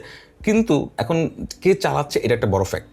হ্যাঁ, যদি এখন একটা সনি বা একটা মিররলেস ক্যামেরা, যদি ভালো ক্যামেরা যদি একদম আনারি পার্সন ইউজ করে, ঠিক আছে, তার যতই ভালো হোক ওটা কখনো কম মানে কম্পোজিশন কখনো সমান হবে না। বাট একজন খুব ক্রপ সেন্সর বডি চালাচ্ছে, একদম খুব মাইনর একটা লেন্স দিয়ে, একটা ভালো স্কিলফুল, সো সে ট্রাই করবে ওই তার কাছে যতটুকু আছে অতটুকু দিয়েই ওটাকে ম্যানেজ করার। তো শুরুর দিকে মানে বিষয়টা হচ্ছে যে আমি শুরু করতে চাই বা আমি স্কিল ডেভেলপ করতে চাই, স্কিল ডেভেলপের দিক দিয়ে বড় ক্যামেরা হওয়ার ম্যান্ডেটরি না। তখন দরকার অধ্যবসায়, শেখা, জানার আগ্রহ। যখন একটা প্রফেশনাল দিকে আমি চলে যাব, একটা রেসে নামবো, ঠিক আছে, রেসে নামতে গেলে তখন আমার একটা ভালো গিয়ার থাকাটা জরুরি, বাট শুরুতে না। তো আমার কাছে মনে হয় যে শুরুর দিকে যদি একটা মানে মাইনর ক্যামেরা থাকে, যে হয়তো বা আমার আপাতত শিখতে চাই, জানতে চাই কোথায় কেমন কি কাজ করব, সেক্ষেত্রে প্রাইমারি কোনো একটা ক্যামেরা হলে এনাফ। ইভেন আমার কাছে মনে হয় এখন ফোনের গুলোতে অনেক আপডেট, অনেক ভালো ছবি। সো আমি যদি শিখতে চাই ফোনে প্রাইমারি জিনিস শিখতে চাইবো, আমি মানে প্রো মোড আছে ক্যামেরাতে এখন, ঠিক আছে, সো প্রো মোড দিয়ে আমি ম্যানুয়ালে ছবি তুলতে পারবো, কম্পোজিশন করতে পারবো, দেন আস্তে আস্তে ক্যামেরাতে ঢুকবো, সো ইজিলি করা যাবে। বাংলাদেশে খুবই একটা কম্পিটিটিভ মার্কেট এই ফটোগ্রাফি ইন্ডাস্ট্রিটা, তো সেই জায়গা থেকে বাংলাদেশের ফটোগ্রাফি বাজারে কি সত্যি টিকে থাকা কঠিন কিনা? আচ্ছা, অ্যাকচুয়ালি বাংলাদেশের পয়েন্ট অফ ভিউ থেকে শুধু ফটোগ্রাফি না, প্রত্যেকটা সেক্টরে টিকে থাকা খুব টাফ, খুব টাফ, মানে খুব টাফ। কারণ এখানে কম্পিটিশনটা হয় তোমার হচ্ছে লোকেরা সবসময় ইথিক্যাল ওয়েতে না, তোমাকে টেকনিক্যাল সাউন্ডও হতে হবে, তোমাকে হচ্ছে লোকেরা তোমাকে অন্য যে পার্সনটা কাজ করতেছে তার থেকে বেটার আউটপুট বের করতে হবে। সো ওই বিষয়ে তোমার মাথায় রাখতে হবে। তো ফটোগ্রাফিটা আরও বেশি চ্যালেঞ্জিং, কারণ হচ্ছে ফটোগ্রাফি অনেকগুলো জনরা আছে। তোমার ওয়াইল্ড লাইফ ফটোগ্রাফি আছে, স্ট্রিট ফটোগ্রাফি আছে, ফ্যাশন আছে, ফিল্ম আছে, ওয়েডিং আছে। সো প্রত্যেকটা সেক্টরই খুব টাফ। তো আমার কাছে মনে হয় তুমি যে বলো ভাইয়া কোন সেক্টরটা বেশি কঠিন মনে হয়, তো আমার কাছে মনে হয় ওয়াইল্ড লাইফ ফটোগ্রাফিটা একটু কঠিন, একটু চ্যালেঞ্জিং। কারণ একটা ছবির জন্য ঘন্টার পর ঘন্টা একটা ছবির জন্য বসে থাকা, so it's so tough and রিক্সি। অ্যান্ড সেকেন্ডলি হচ্ছে ওয়েডিং সেক্টরটা একটু টাফ, একটু চ্যালেঞ্জিং। কারণ হচ্ছে নর্মালি আমরা একটা ওয়েডিং ইভেন্টে সময় থাকে 5 ঘন্টা বা 6 ঘন্টা বা 4 ঘন্টা, বা এই সময় মাঝখানে ওয়েডিং ইভেন্ট থাকে। তো এই এতটুকু সময়ের মাঝখানেই আমাদেরকে ব্রাইড গ্রুমের সিঙ্গেল, কাপল, গ্রুপ, রিচুয়াল, গেস্ট পোর্ট্রেট সবগুলো ইন দ্য মেন টাইম নিতে হবে। সো আমরা অনেক প্ল্যান করি অ্যাকচুয়ালি ওয়েডিং সেক্টরে এসে, দেখা গেছে অনেক প্ল্যান করি, এটা করবো সেটা করবো। সো আলটিমেটলি বিভিন্ন ইস্যুর কারণে ওটা রিচ করা পসিবল হয় না, সামহাও ব্রাইড দেরি করে, কোনো ইস্যু থাকে। তো আলটিমেটলি যখন আমরা প্ল্যান করি 2 ঘন্টা আমরা পোর্ট্রেট নিব, ঠিক আছে। তো আলটিমেটলি এসে ব্রাইড আমাদেরকে 10 মিনিট সময় দেয় যে ভাই আমাকে 10 মিনিট আছে, 10 মিনিটে গ্রুম চলে আসবে বা টাইম চলে যাচ্ছে, বা 20 মিনিট। তো একটা মানুষ মনে করো তুমি 1 কেজি মুড়ি খাইতে পারবা 2 ঘন্টাতে, তোমাকে যদি ওই 1 কেজি মুড়ি তোমাকে যদি 10 মিনিট খাইয়ে দাও, তুমি কী করবা? সো আমাদেরটা অনেকটা এরকমই, যেই কাজটা তোমার 2 ঘন্টা নিয়ে খুব স্মুথলি শেষ হতো, আমাদেরকে লাস্টে এসে বলে যে ভাই আমাদের হাতে খুব সময় কম, 10 মিনিট বা 15 মিনিট বা 20 মিনিটে আমাদেরকে নেওয়া লাগবে। সো আমাদের কিন্তু এরকম কমনলি, এমন তো না যে আমরা হঠাৎ করে একটা এরকম রেগুলার এরকম পাই। সো ওই 10 থেকে 15 মিনিটের মাঝখান থেকে আমাদের যতটুকু পসিবল আমার জায়গা থেকে বেস্ট আউটপুটটা বের করা, সো টাফ। এছাড়া দেখা গেছে বিশেষ করে হিন্দু বিয়েতে রিচুয়াল থাকে, মানে প্রচুর গ্যাদারিং থাকে। সো ওর গ্যাদারিংয়ের মাঝখান থেকে আমাদের মোমেন্টটা বের করে আনা। ক্লায়েন্ট আমাদেরকে টাকা দিচ্ছে, সো এতটুকুর জন্য টাকাটা দিচ্ছে, তাই না? আমি যদি ভিড়টা ঠেলে যদি আমি ছবিটা বের করতে না পারি, সো এটা আমাদের ব্যর্থতা। সো আমার মনে হয় যে অন্যান্য বিষয়ে অনেক চ্যালেঞ্জ থাকলো, উইডিং সেক্টরে এই বিষয়টা খুব চ্যালেঞ্জ, যে একদম শর্ট টাইমে আমার বেস্ট আউটপুটটা বের করে আনাটাই হচ্ছে চ্যালেঞ্জিং। একজন ফটোগ্রাফার থেকে কোম্পানির সিইও হওয়া সবচেয়ে কঠিন পরিবর্তন কি ছিল? আমি বেসিক্যালি হচ্ছে মানে আমি আমার অর্গানাইজেশন যেটা আছে, আমার টিম মেম্বার তো আছে, তো দেখা গেছে আমি ম্যাক্সিমাম কাজগুলো আমি সামলাই। ক্লায়েন্ট ডিলিং, ক্লায়েন্ট ডেলিভারি, দেখা গেছে হয়তো ছবিগুলো এডিট আমি করি, ঠিক আছে? সো আমি নট অনলি সিইও, হয়তো বা সব কিছু হ্যান্ডেল করি দেখি হয়তো বা আমি সিইও জাস্ট পদে রাখা এই হিসাবেই, কিন্তু আমি সিইও প্লাস অর্কার অলসো। আমি ফিল পর্যায়ে একদম মানে শুরু থেকে এখনও আমি প্রচুর ছবি তুলি, প্রচুর কাজ করি, হয়তো বা আমি ভালো লাগে দেখে কাজ করি। সো সিইও বলতে যা শুধু পদটা বলতে পারবো, আমি এখনও অর্কার। তোমার কোম্পানিতে কাজ করতে হলে তোমার তাদের মধ্যে কেমন গুণ থাকতে হবে? ওকে ফাইন, এটা মানে বিষয়টা হচ্ছে আমি যখন আমার সাথে কেউ কাজ করতে ইচ্ছুক হয় বা যারা এখন পর্যন্ত কাজ করছে, সো আমি সবার আগে তার সাথে যে কাজ করতে চাই, আমি কোনো জিজ্ঞাসা করি তোমার কি গিয়ার আছে, ঠিক আছে, বা কী সেটআপ আছে বা কিছু। সো আমি তার সাথে আগে কথা বলি, যে আমার সাথে অন দ্য ফোনে হোক বা সামনাসামনি হোক, যখন আমার কাছে আসে আমি তার সাথে কথা বলি 10 মিনিট, 15 মিনিট, হাফ অ্যান আওয়ার, ঠিক আছে। আমি আগে কথা বলি যে পার্সনটা কেমন, পার্সনটার তোমার হচ্ছে কাজ করার আগ্রহ আছে কিনা, সে তার অ্যাম্বিশাস কি, সে কি আজকে এসে কালকে চলে যাবে, 1 মাস পরে কাজ থেকে চলে যাবে, এরকম তার ম্যানারটা কতটুকু। এখন সেটা হচ্ছে যে বয়স তো হয়েছে আলহামদুলিল্লাহ, সো মানুষের সাথে কথা বলে একটু আইডিয়া করতে পারি যে সেটা হলো যে একটু জাজ করা যায় যে আমরা মানুষের সম্বন্ধে। সো আমি আগে দেখি মানুষটার কাজ করার আগ্রহ আছে কিনা, তার ম্যানার কতটুকু, ঠিক আছে। সো আমি এই দুইটা বিষয় খুব দেখি, কারণ হচ্ছে ক্যামেরার কাজ জানে না, কাজ পারে না বা কোনো কিছু, এটা কোনো ফ্যাক্টর না, কারণ আমি সারা থাকলে কাজ শিখে যাবে, ঠিক আছে। কিন্তু আমি কারো ম্যানার আমি শেখাতে পারবো না, এটা ফ্যামিলি থেকে আসে, এটা পরিবেশ থেকে আসে। সো এইটার পক্ষে আমার পক্ষ না, মানে আমার শেখানো সম্ভব না কারো ম্যানার, ঠিক আছে। সো এখন আমি হয়তো অনেক ইভেন্টে আমি যাই না, আমাদের টিম মেম্বারদের পাঠাই, ঠিক আছে। সো ক্লায়েন্ট যদি কখনো ছবি একটু 19-20 হয়, আমাকে কেউ ক্লেম করবে না। যদি কারোর সাথে যদি কোনো ক্লেম করে, একটু বেয়াদবি করে, বা হয়তো বা কোনো এমন কোনো মোমেন্ট সৃষ্টি হয়, সো এইটা ওই পার্সনকে বলবে না, বলবে কি হিমেল ফটোগ্রাফি থেকে এসেছে। সো আমি একটা ইভেন্টে ছবি খারাপ তুলেছি, আমি অনেক কিছু এক্সকিউজ দেখাতে পারবো, কিন্তু ম্যানার এটা আমি দেখাতে পারবো না। সো আমি অলওয়েজ দেখি যে পার্সনটার ম্যানারটা কেমন, বিহেভিয়ারটা কেমন, এবং কাজ করার কতটা আগ্রহ আছে। সো আমি এগুলো দেখি, আমি স্কিল আমি দেখি না। ইভেন আমার সাথে যারা এখন পর্যন্ত কাজ করেছে মোটামুটি ম্যাক্সিমামই একদম নিউ কামার, যে মানে আমার টিম থেকেই কাজ করা শুরু। ইভেন দেখা গেছে আমার টিমে অনেক আছে, অনেক বছর যাবত আমার সাথে কাজ করে, এখনও আছে, এবং অনেক হয়তো বা নিজস্ব ফার্মও আছে, তার পাশাপাশি ফার্ম দেয়, সবার ওয়েলকাম চলে। এখন একটু ভিন্ন প্রসঙ্গে আসি, যে ক্রিকেটের প্রতি তোমার একটা প্যাশন আছে। আমি নিজেও তোমার সাথে অনেক ক্রিকেট খেলছি, তাই না? ছোটবেলা আমাদের ক্রিকেট খেলার অনেক স্টোরি আছে। একটু আগে আমরা মনে হয় যে বিহাইন্ড দ্য সিনে ক্রিকেট নিয়ে আলোচনা করছিলাম, ইটস এ লং স্টোরি, এবং আমি দেখলাম যে এখন পর্যন্ত তুমি সেই প্যাশনটা ধরে রেখেছো। তো এই ব্যাপারটা কি, যে এখনো তোমার কাছে এই জিনিসটা আছে বা তুমি ক্রিকেটকে ধারণ করছো?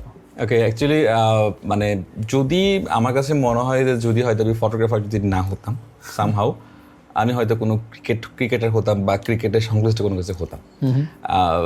ছোটোবেলা থেকে তো ক্রিকেট তো মানে তোমার সাথে অনেক ক্রিকেট খেলছি আমি এলাকায়, হ্যাঁ, তো তোমার এলাকা আমার এলাকা, সো প্রচুর খেলা হতো, খুব মজা ছিল। সো আস্তে আস্তে করে যখন মানে তোমার ডে বাই ডে মুভ করি, সো ক্রিকেট সহ মুভ করি, একবারে ছাড়ছি এরকম না। আমার একটা ইনসিডেন্ট আমি মনে করি, আমার এসএসসি পরীক্ষার আগে, হ্যাঁ, তো আমাদের এলাকায় গ্রামের বাড়িতে ওইদিকে একটা টুর্নামেন্ট খেলতো। সো ওই টুর্নামেন্টের ফাইনাল খেলাটা পেন্ডিং ছিল, তো সামহাও পেন্ডিংয়ে আমার হচ্ছে তোমার কেমিস্ট্রি ইন্টারমিডিয়েটে কেমিস্ট্রি সেকেন্ড পার্ট পরীক্ষার আগের দিন খেলার ডেটটা পড়ে। আচ্ছা, এখন আমি চিন্তা করতেছি আর পড়াশোনা খুব বেশি করতাম ওরকম না, হ্যাঁ, তো কেমিস্ট্রি পরীক্ষা আগের দিন, সেকেন্ড পার্ট ফার্স্ট পার্টের মাসে একদিন গ্যাপ থাকতো। তো এখন আমি চিন্তা করতেছিলাম যে ফাইনাল খেলা, আমি অনেক কষ্ট করে ফাইনাল খেলছিলাম আমরা আমাদের টিমটাকে, ঠিক আছে। তো পরবর্তীতে তোমার যেটা হয়েছে যে খেলা, এখন ফাইনাল খেলা, টুর্নামেন্ট এলাকার বড় ফাইনালস, আমি কি করব, আমি কি মানে পড়াশোনা খুব বেশি ছিল না এরকম না, রিভিশন দেওয়া বাকি ছিল অনেক কিছু, আমি খেলবো নাকি পরীক্ষা মনোযোগ দিব। আমি চিন্তা করলাম যদি আমি খেলা না খেলে যদি আমি পরীক্ষার মানে আমি যাই বা পরীক্ষা আমি পড়ি, আমি আফসোসে মরে যাব। ঠিক আছে, ওই আফসোসে মরার থেকে পরীক্ষা একটু ডাউন হোক, আমি শেষ করি। বাসা থেকে তো বললো জীবনেও পারমিশন দিবে না, জীবনেও না মানে জীবনেও না। হ্যাঁ, তো তখন কি করতাম, তখন আমার বাসা থেকে ফজর নামাজ পড়ে বারান্দায় লাইটটা জ্বালিয়ে আমি ফজর নামাজটা পড়েই টুস করে বেরিয়ে চলে গেছি বাসা থেকে। তখন তো ফোন ছিল না, ঠিক আছে। তো বাসায় তো অনেক পরে আমাকে হয়তো টের পাইছে বাসায় নাই, তো মা জানতো আমার খেলা, তো আমি চলে গেছি আমার ত্রিশাল এলাকায় খেলতে। তো অ্যাজ ইউজুয়াল তোমার খেলা শেষ করি, তো খেলি, তো সামহাও ওই ম্যাচটা আমরা হারি।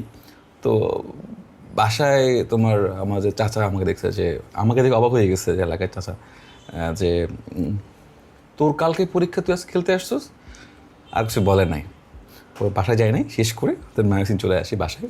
তো তখন মা আমার কিছু বলে না অ্যাকচুয়ালি, কারণ জানে কালকে পরীক্ষা, যদি কিছু বলে আরও বেশি হবে। তো আমি সারাদিন মোটামুটি পড়ি।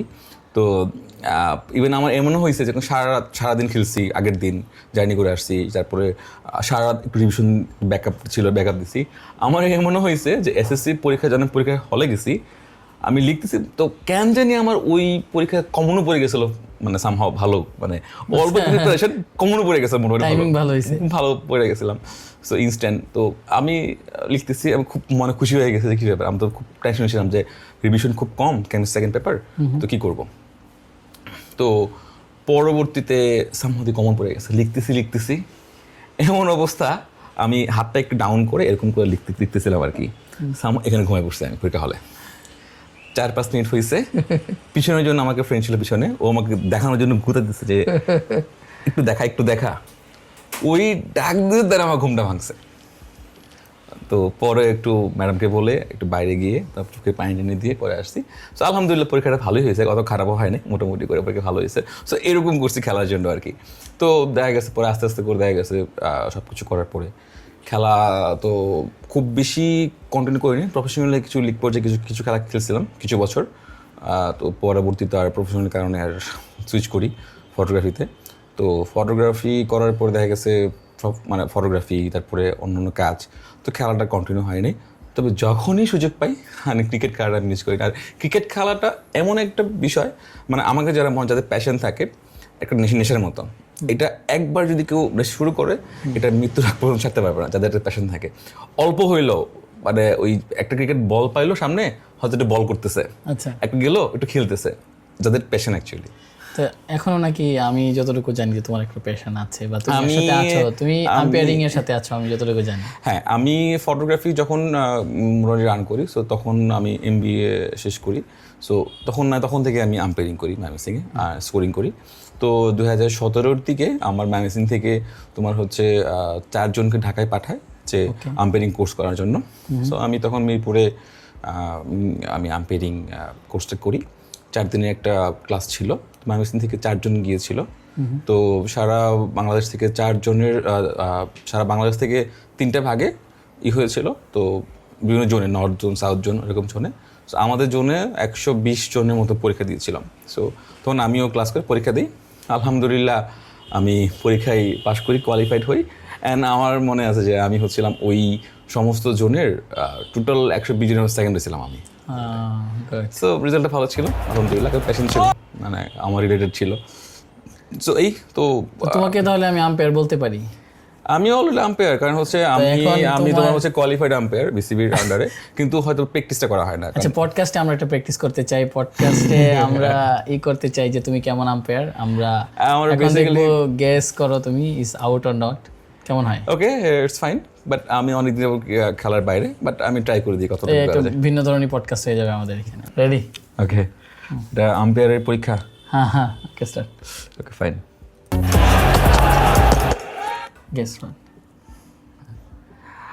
I think it's not out. কারণ pitching line and stump missing high মনে হয়, মোস্ট প্রবাবলি। যদি ফার্স্ট ছিল out or not out? I hope not out. He nibbles, he nags, and he finds a way through to hit the pad again. It's pretty cool, and that's good. Out. Miss. Okay. Next one. Out. Out? It's out. Okay, let's see. Oh, gee whiz, that's well and truly worth. Give your guess. Out or Out. not out?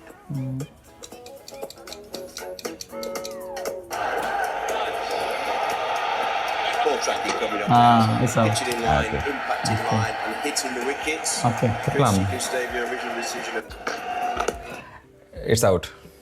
Sure. Yeah. oh, gee, that looks close. Let's Guess see. whether it's out or It's not out. out. Okay.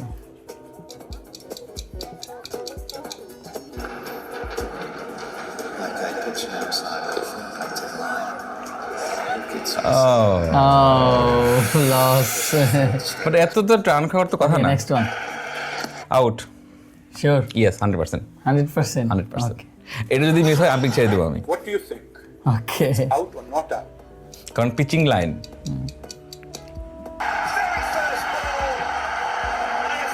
Yes. Yeah. এটা না হলে আমি আম্পিং ছেড়ে দিতাম। আচ্ছা, ঠিক আছে। Next one.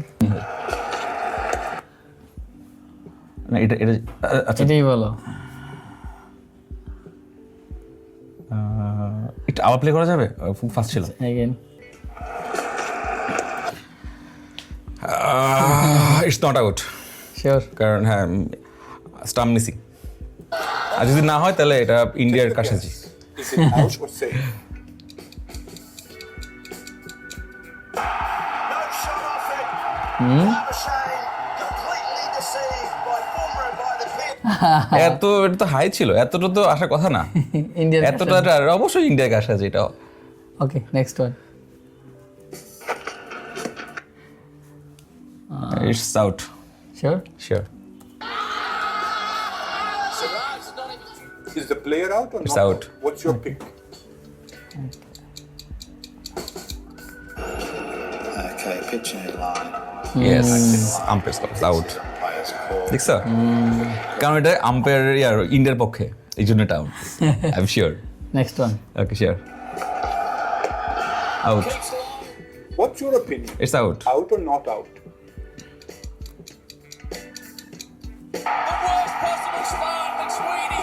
It's out. It's out. Okay, last one. Last one.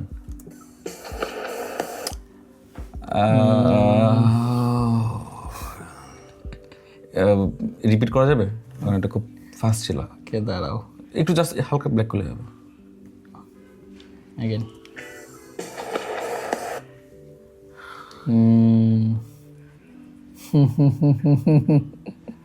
Out. Okay, let's see. Give your guess. Out or not out? Maybe. Thought it was sliding down, but it's very Yes. too Yes. square. I think if he looked to hit it more Again, this one is out. Yes. Okay, umpiring এর তো এটা ভালো guessing হইলো। আমরা তোমার umpiring এটা ভালো মানে কি উইদাউট প্ল্যান একটা টেস্ট হয়ে গেল।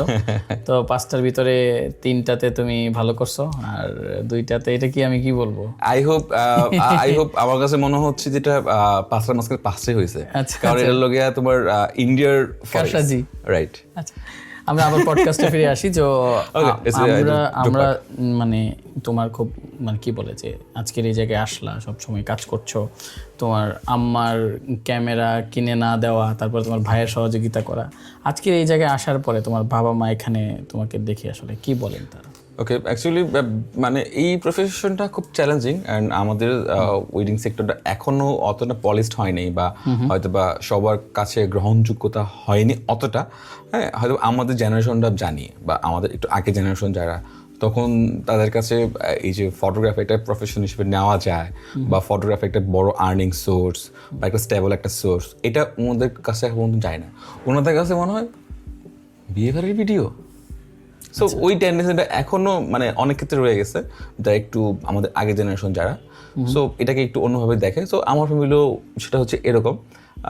তো শুরুতে তো কখনোই ছিল না, ইভেন আমার মার ইচ্ছা ছিল যে আমি ব্যাংকিং সেক্টরে জব করবো। ওকে, সো ব্যাংকে কোনো একটা গভর্নমেন্ট ব্যাংকে জব করবো অ্যাজ ইউজুয়াল, যার কারণে আমি ইন্টারপ্রেনিউর সায়েন্স থাকার পরও আমার বিবিএ করতে হয়েছে। তো এমবিএ শেষ করেছি ফাইন্যান্স অ্যান্ড ব্যাংকিংয়ে। তো ওই পারপাস থেকে আমাকে জাস্ট মূলতই করা, কিন্তু আমার তো কখনোই ওইদিকে ছিল না। সো আমি তোমার যখন এমবিএ শেষ করার পরই আমি তোমার জবে জয়েন করি ঢাকায় একটা এজেন্সিতে। খুব ভালো আলহামদুলিল্লাহ। তোমার একদম মানে এমবিএ রেজাল্ট না দেওয়ার আগেই আমি একটা ভাইয়ার সাথে আমি সেখানে জব জয়েন করি। তো জবে জয়েন করার পরে দেখা গেছে 1 বছরের মধ্যে আমি জবে কন্টিনিউ করি, প্লাস হচ্ছে আমি ফটোগ্রাফিটা কন্টিনিউ করছিলাম। কিন্তু ওটার করার পাশাপাশি দেখা গেছে আমার তোমার দুটো একসাথে করা খুব টাফ হচ্ছিল। হ্যাঁ, আমার ওখানে অনেক ফেসিলিটি ছিল, যে আমি সপ্তাহে 2 দিন ছিল উইকেন্ড, প্লাস হচ্ছে আমার ডেস্ক ওয়ার্ক ছিল। তো আমি অফিসে বসে আমি এক ডেস্কে আমি তোমার অফিসে কাজ করতেছিলাম, আর ল্যাপটপে আমার ফটো এডিট করতাম। খুব ইজি ছিল, আমি ইজিলি ইভেন্ট করতে পারতাম ভাইকে বলে। কিন্তু তারপর আমার কখনোই জবের প্রতি মন বসেই নেই, আমি কখনোই কন্টিনিউ করতে পারছিলাম না। তখন আমি আবার ভাইয়ার হেল্প নেই, ভাইকে ফোন দিই, ভাইয়া আমার এরকম আমি এখানে মনে হয় কন্টিনিউ করতে পারবো, তো এখন কী করবি তুই? আমি বলছি যে ভাইয়া আমি কী করবো জানি না, ম্যানেজিং আসবো, ফটোগ্রাফি করবো, বাকিটা দেখা যাক। ঠিক আছে, তুই বাসায় আমাকে আমি কথা বলবো। সো এই জায়গায় ভাইয়ার একটা আমি সাপোর্ট পেয়েছি, আলহামদুলিল্লাহ ভালো। তো তখন আসি, তো মা তো কখনোই ছিল না যে হ্যাঁ তুই জব ছেড়ে আসছিস কী করবি, হ্যান ত্যান, এসব একটা বিষয় থাকে। তো পরে মাইমিসিং আসার পরে আমি আবার ফটোগ্রাফি আবার টিমটা একটু জিমায় পড়ছিল, কারণ আমি ছিলাম না, আমি সময় দিতে পারতেছিলাম না। তো এখন আবার আরেকটু নতুন করে শুরু করি তখন। তো তখন করার পরে আমি আবার দারাজের কাজের অফার পাই। আচ্ছা, দারাজের ফটোগ্রাফার। সো বেশ অনেক বছর আমি দারাজের ফটোগ্রাফার ছিলাম, আর এটা ছিলাম। সো দুটি কন্টিনিউ করতেছিলাম। তো একটা সময় পরে দেখা গেছে মা তো দেখা গেছে না এই ছেলের সাথে পারা যাবে না, অন্য কোনো জবে জয়েন করবে, ব্যাংকে কিন্তু প্রশ্ন আসে না। মা নিজে এত বড় বড় বই কিনে দিত, ওটা রেখে দিতাম। সো দেখছে পরে বলছে পসিবল না। সো এখন তারা হ্যাপি নাকি? এখন বিষয়টা হ্যাপি, কারণ মানে তখন ফার্স্টের দিকে তোমার মনে করছে কখনোই ছিল না এদিকে নেওয়া যাবে না, ঠিক আছে, সো পসিবল না, একটা এস্টাবলিশ জব দরকার, হ্যাঁ, যে এখানটা একটা ইনকাম সোর্স, স্টেবল একটা ইনকাম সোর্স আসবে এই জায়গা থেকে। তো একটা সময় পরে না পসিবল না, তখন ঠিক আছে, তখন না এই ছিল অ্যাটলিস্ট নিজে করে খেতে পারবে অ্যাকচুয়ালি। তো কিছুদিন মানে যখন যাওয়ার পরে তখন মা একবার একটা সময় এসে একটু স্টেবল হয়েছে। কখন তো কোনো একটা জায়গায় গিয়েছে, জায়গায় যাওয়ার পরে কথা বলতেছে কোন ছেলে বা কী করে পরিচয় দিচ্ছে র্যান্ডম পার্সনে এক জায়গায় গিয়ে, তখন নাম বলতেছে সে কোন ছেলে বা কোন মেয়ে কী করে বা কোথায় কী, তখন আমার কথা বলতেছে যে ছোটো ছেলে কী করে, মানে তখন মাও ঠিক মতো বলতে পারতো না। হ্যাঁ, যে আমি অ্যাকচুয়ালি খুব যে পোলাইটলি সুন্দরভাবে গুছিয়ে বলা যায় আমি অ্যাকচুয়ালি কী প্রফেশনে কাজ করি। সো বলতেছে ক্যামেরাম্যানটা, মা এরকমভাবে বলতেছিল। ও আচ্ছা কী নাম? তো নাম বললো হিমেল। তখন বলতেছে মানে উনি বলতেছে যে মা হেমগাই বলতেছে, উনি বলতে আচ্ছা কোন হিমেল? ওই যে হিমেল ফটোগ্রাফি হিমেল উনি? পরে বলছে যে হ্যাঁ উনি মনে হয়, মা বলছে উনি মনে হয়, মা তো যায় না আমার ওইগুলা। বলছে যে পরে বলছে ওর নাকি হিমেল মল্লিক? হ্যাঁ হ্যাঁ হ্যাঁ, আমার তো মল্লিক বংশ, আমার তো হিমেল মল্লিক, ঠিক আছে হতে পারে এরকম। পরে বলছে ও আচ্ছা আচ্ছা, ওকে তো আমি খুব ভালো করে চিনি, ও খুব ভালো কাজ করে। তখন খুব মানে আমার নামে খুব সুনাম করতেছিল তখন মার কাছে একটু প্রাউড হচ্ছে না, ঠিক আছে আমার ছেলেকে মানুষ ছেলে জানে, ভালোভাবে হলেও জানে। তখন মার কিছুটা হলেও একটু এই জবের বা এই কাজের প্রতি একটু স্যাটিসফ্যাকশন কাজ করে। সো আলহামদুলিল্লাহ মা বাবা সবাই আলহামদুলিল্লাহ, তিনি এখানে খুব বেশি কিছু বলে না, তার বুঝতে পারছে না ছেলে অ্যাটলিস্ট একটা ভালো জায়গাতে আছে আলহামদুলিল্লাহ, এবং যেটাই করুক নিচে করতে পারবে। আগামী 10 বছরে নিজেকে কোথায় দেখতে চাও? ওকে, 10 বছরে কোথায় দেখতে চাই, অ্যাকচুয়ালি টু বি অনেস্টলি সে যে মানে অনেকে থাকে না খুব অ্যাম্বিশাস, যে মানে খুব প্ল্যান করে অনেক কিছু করে, যে আগামীকাল কী করবো, আগামী 5 বছর পরে কী করবো, 1 বছর পরে কী করবো। একদম ছোটোবেলা থেকে এটা আমার ব্যাড হ্যাবিট, যে আমি খুব অ্যাম্বিশাস না, যে আমি কী করবো ফিউচারে, আমি কালকে কী করবো এটা আমি চিন্তা করি না। আমার কাছে এখন যেটা ভালো লাগতেছে, এখন যেটা করতে আমি সেটা করি। আমি খুব বেশি কিছু চিন্তা করি না কোনো লাইফে, যে আমি ইন ফিউচারে কী করবো, অতটুকু কী করবো চিন্তা করি না। সো এখন পর্যন্ত ফিউচারে আগামী 10 বছর পরে কোথায় নিব আমি জানি না, কোথায় কী করবো। তবে যদি এই সেক্টরে থাকে ইনশাল্লাহ থাকবো, কারণ যদি দেশে থাকি বা এই দেশে আমি কন্টিনিউ করি তো আই থিঙ্ক এখানেই এই সেক্টরে থাকবো। হয়তো আরেকটু ডাইভার্সিফিকেশন কন্টিনিউ করবো, যেমন হচ্ছে এখন আমি ওয়েডিং ফটোগ্রাফিতে আমি আছি এখন, তো ওয়েডিং ফটোগ্রাফির পাশাপাশি হয়তো বা ইভেন দেখা গেছে আমি হয়তো ওয়েডিং না, আমি এখন ডকুমেন্টারি কাজও করি। এখন অনেক আগে থেকে হিডেনলি আমি হয়তো পাবলিশ করি না খুব একটা, আমি ডকুমেন্টারি অ্যাড বানাই। সো তখন হয়তো আরেকটা সেক্টর অ্যাড করবো তোমার documentary related, as a director পোর্শনে আমি চলে যাব, ডিরেক্ট করা ট্রাই করবো। ইভেন আমার কাছে মাঝে মধ্যে মানে মনে হয় যে আমার ফটোগ্রাফি থেকে সিনেমাটোগ্রাফির প্রতি ঝোঁকটা বেশি, আমার ভিডিও মেক করার ক্ষেত্রে আমার ঝোঁকটা বেশি। মাঝে মধ্যে আমি নিজের ভিডিও আমি রেকর্ড করি বা আমি ক্যাপচার করি বা হয়তো বা এইসব আমি নিজে ডিরেক্টর দিই। আমার কাছে মনে হয় ইন ফিউচারে আমি হয়তো এই সেক্টরে চলে যেতে পারি। আচ্ছা আচ্ছা, যারা নতুন ফটোগ্রাফিতে আসতে চায় তাদের জন্য কিছু বলো। ওকে, ফটোগ্রাফি বিষয়টা হচ্ছে ওয়েডিং ফটোগ্রাফি অনেক চ্যালেঞ্জিং একটা বিষয়। ওকে, ওয়েডিং ফটোগ্রাফির মার্কেটটাও খুবই চ্যালেঞ্জ। এখানটায় টিকে থাকতে হলে তোমাকে অবশ্যই স্কিলফুল হতে হবে। এখন আমি ট্রেন্ডিং ভিডিও বানাচ্ছি, আমি ভাইরাল হওয়ার জন্য, আমার পেজটাকে বুস্ট আপ করার জন্য ইমিডিয়েটলি সময়ে আমি একটা ভালো আউটকাম পাচ্ছি, কিন্তু এটা মানুষের টেস্ট চেঞ্জ হয়। আমি যদি আমার কোনো স্কিল না থাকে, ঠিক আছে, সো আমি কিন্তু মানুষকে আজকে খাওয়াতে পারতেছি, আগামীকাল পরশু দিন পারবো না, মানুষের টেস্ট চেঞ্জ হবে। হ্যাঁ, সো স্কিলটা খুবই গুরুত্বপূর্ণ। অ্যান্ড এটার ফটোগ্রাফি বিষয়টা হচ্ছে অ্যাকচুয়ালি ফটোগ্রাফির সেটিং কিন্তু খুব বেশি না। হ্যাঁ, শাটার স্পিড, আইএসও, অ্যাপাচার, আর একটু পরে দিয়ে গেলে তোমার হচ্ছে লোকে হোয়াইট ব্যালেন্স, কেলভিন। সো এই বিষয়গুলো তোমার 5 থেকে 6টা সেটিং। সো এই সেটিংগুলোর বেসিকগুলো একদম সেম, বাকিটা হচ্ছে অধ্যাবেশা অ্যান্ড লেগে থাকা। আমি মনে হয় না কারোর সাথে ডিরেক্টলি কারোর সাথে কোনো শিখছি বা কোনো কিছু। আমি এই জায়গায় আসছি মূলত মানুষকে দেখে দেখে। হ্যাঁ, আমি প্রচুর ছবি তোলা দেখি মানুষের, আমি সেখান থেকে অ্যাডপ্ট করি। ইভেন আমার সাথে যখন অনেক জুনিয়ররা কাজ করে, অনেক সময় অপোনেন্ট হিসেবে কাজ করে, খুবই জুনিয়র, মানে অনেক সময় দেখেন একদম খুবই জুনিয়র, একদম হয়তো মাত্র কয়েকটা থেকে একদম নতুন, আমি তাদের কাজ দেখি, আমার ছবি তোলা দেখি। কারণ আমার কাছে মনে হয় প্রত্যেকটা পার্সনের কিছু আইডেন্টিটি থাকে। সো ওর 10টা আমি কিছু দেখলাম, ওখান থেকে একটা আমি অ্যাড করা ট্রাই করি। আমার কাছে ওটা ওর এই অ্যাটিটিউড, ওর ওই গ্যাস্টারটা আমার কাছে ভালো লাগছে, আমি সেটা নিজের মাঝে অ্যাডাপ্ট করা ট্রাই করি। সো কাজের প্রতি তোমার নিষ্ঠা থাকতে হবে, শেখার আগ্রহ থাকতে হবে। ইভেন এই সেক্টরটাতে মানে তোমার হচ্ছে হলো গিয়া শেখার কোনো বিকল্প নাই। তুমি না শিখে তুমি যদি যাও, ইমিডিয়েটলি সময় পার পেয়ে যাবা, ঠিক আছে, কিন্তু একটা সময় যখন নতুন রেভলিউশন আসবে, ওটা মানুষ টেস্ট চেঞ্জ হবে, তুমি মাটিতে ঠিকতে পারবে না। তোমাকে যাই দেখবা, তোমাকে রিপ্লেস করার জন্য আরও 10টা মানুষ সেখানে চলে আসে। তুমি যদি একবার এই জায়গায় পিছিয়ে পড়ো, ওই 10টা মানুষ রিপ্লেস করবে, ওই জায়গায় তুমি জীবনও নিতে পারবে না। সো এই জায়গাটা খুবই চ্যালেঞ্জিং। আর আরেকটি বিষয় হচ্ছে এক একটা পার্সনের কিছু আইডেন্টিটি থাকে। তো আমি যখন ছবি তুলি, আমার একটা ছবির মানে ধরন আছে, হ্যাঁ, অন্য একটা ফার্ম কাজ করে, তাদের একটা ধরন আছে। সো নিজের আইডেন্টিটি খোঁজা, নিজের মানে কোডটা খোঁজা, যে আমার কোনটা আইডেন্টিটি, নিজের একটা বেস তৈরি করা। সো প্রচুর ছবি তুলতে হবে, প্রচুর ছবি তুলতে হবে। সো ছবি তোলার কোনো বিকল্প নাই, ছবি দেখার কোনো বিকল্প নাই। যত ছবি তোলা দেখবে অত হবে। আর এই এছাড়া আর বাইরের কোনো কিছু না। আর দৃষ্টিভঙ্গি বদলাতে হবে, আর কিছু কিছু বিষয় অ্যাডপ্ট করতে হবে। আমি যদি লং রানে যদি আমি থাকতে চাই, যে আমি এই ইন্ডাস্ট্রি থেকে আমি খুব থাকবো, অনেকদিন থাকবো, আমি এখানে কাজ শিখবো, ইনকাম করব, আমাকে নারী গঠিত ব্যাপারগুলো অ্যাভয়েড করতে হবে। কারণ হচ্ছে মানে এই ইন্ডাস্ট্রি খুবই গ্ল্যামারাস, কারণ নারীদের নিয়ে বেশি থাকা হয়, বা ওই ইন্ডাস্ট্রি খুব নারীদের নিয়ে থাকে। সো আমি যদি এই ইন্ডাস্ট্রিতে নারী গঠিত ব্যাপার খুব বেশি দিন না থাকি, আমি হয়তো বা 1 মাস, 2 মাস, 1 বছর, 2 বছর, এরপর কোনো না কোনোভাবে আমি এক্সপোজার হয়ে যাব, আমি হয়তো বা ওইটাই পাবো না।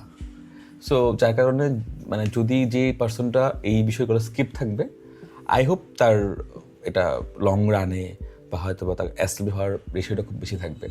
এগুলো একটু স্কিপ করতে হবে, কারণ হচ্ছে আমাদের লুয়ে পড়া যাবে না, ঠিক আছে, আমাকে লুপটাকে সংযম করতে হবে। আমার পার্সোনাল লাইফের জায়গায়, ঠিক আছে, আমি পার্সোনাল লাইফ কী করি, আমার ফ্রেন্ড সার্কেল বাই হোক হোয়াট এভার, কিন্তু পার্সোনাল আর প্রফেশনাল লাইফকে কখনো এক করা যাবে না, দুটো আলাদা সত্তা। আমি আমার লাইফে অনেক মানে পার্সোনাল লাইফে অনেক স্ট্রাগল ফেস করছি, একটা সময় এসে পার্সোনাল লাইফ, ফ্যামিলি লাইফ, ঠিক আছে, তো এমন স্ট্রাগল ফেস করছি, বাট আমি হয়তো খুব প্যারা খাইতেছি অনেক পার্সোনাল লাইফ নিয়ে, অনেক ইস্যু নিয়ে। আমি ইভেন্টে যাইতেছি, আমাকে দেখে বা আমার কথা শুনে কেউ বিন্দুমাত্র বোঝার কোনো স্কোপ নাই যে আমার পার্সোনাল লাইফে কোনো ইস্যু চলতেছে। দুটো আলাদা সেক্টর, আমি কেন এক করতে যাবো, তাই না? সো এটাকে আলাদা করতে হবে, এই বিষয়গুলো খুব স্ট্রিক্ট রাখতে হবে। অ্যান্ড হচ্ছে এই জায়গাতে খুবই লয়াল থাকতে হবে। আর এই ফটোগ্রাফি সেক্টরটা লং রানের ক্ষেত্রে পার্টনারটা খুবই ইম্পর্ট্যান্ট অ্যাকচুয়ালি, ঠিক আছে। সো তোমার যে পার্টনারটা, তারপরে তুমি কতটা লয়াল, সে তোমাকে কতটা সাপোর্টিভ, এই জায়গায় খুব ইম্পর্টেন্ট। কারণ হচ্ছে আমি একটা ইভেন্টে যাচ্ছি, অনেক মেয়ে থাকতেছে, ঠিক আছে, সো অনেক নারীদের নিয়ে আমার কাজকর্মগুলো। সো আমাকে যদি আমার পার্টনারটা যদি আমাকে সাপোর্ট না দেয়, অতটুকু ট্রাস্ট না করে, আমি কিন্তু ঠিকমতো কাজ করতে পারবো না, খুবই চ্যালেঞ্জিং হবে। অ্যান্ড এইকে আমার দায়িত্ব হচ্ছে আমাকে ওই ট্রাস্ট তাকে দেওয়া, যে না, দিন শেষে আমি তোমার আছি। সো দুজনকেই কম থাকতে হবে, সো এইটা থাকলে আই হোপ খুবই নতুনরা খুব ভালো সুন্দরভাবে কিছু করতে পারবে বা নতুন এটা ভালো ই করতে হবে। নতুনদের মাঝখানে যদি আরো এটা থাকতে হবে যে কাজের প্রতি আগ্রহ থাকতে হবে।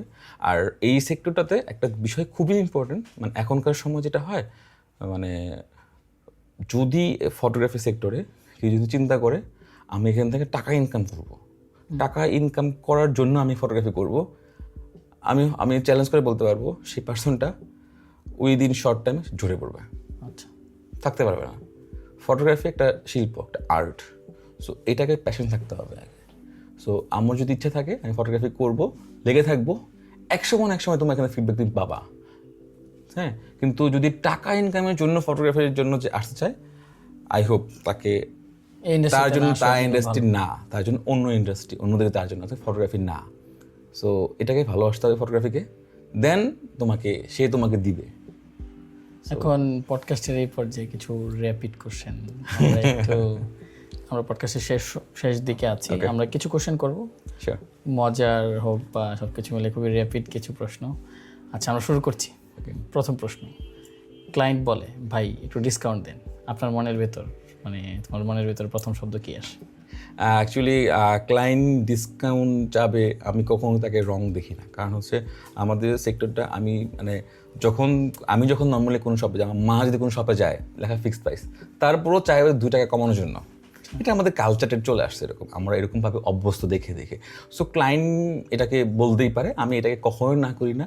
প্রত্যেকটা পার্সনের বাজেট থাকে, তো আমি সেটাকে সুন্দরভাবে এটা প্রেজেন্ট করি, আমরা কতটুকু ডিসকাউন্ট করতে পারবো অ্যান্ড করতে পারবো না, কেন করতে পারবো না।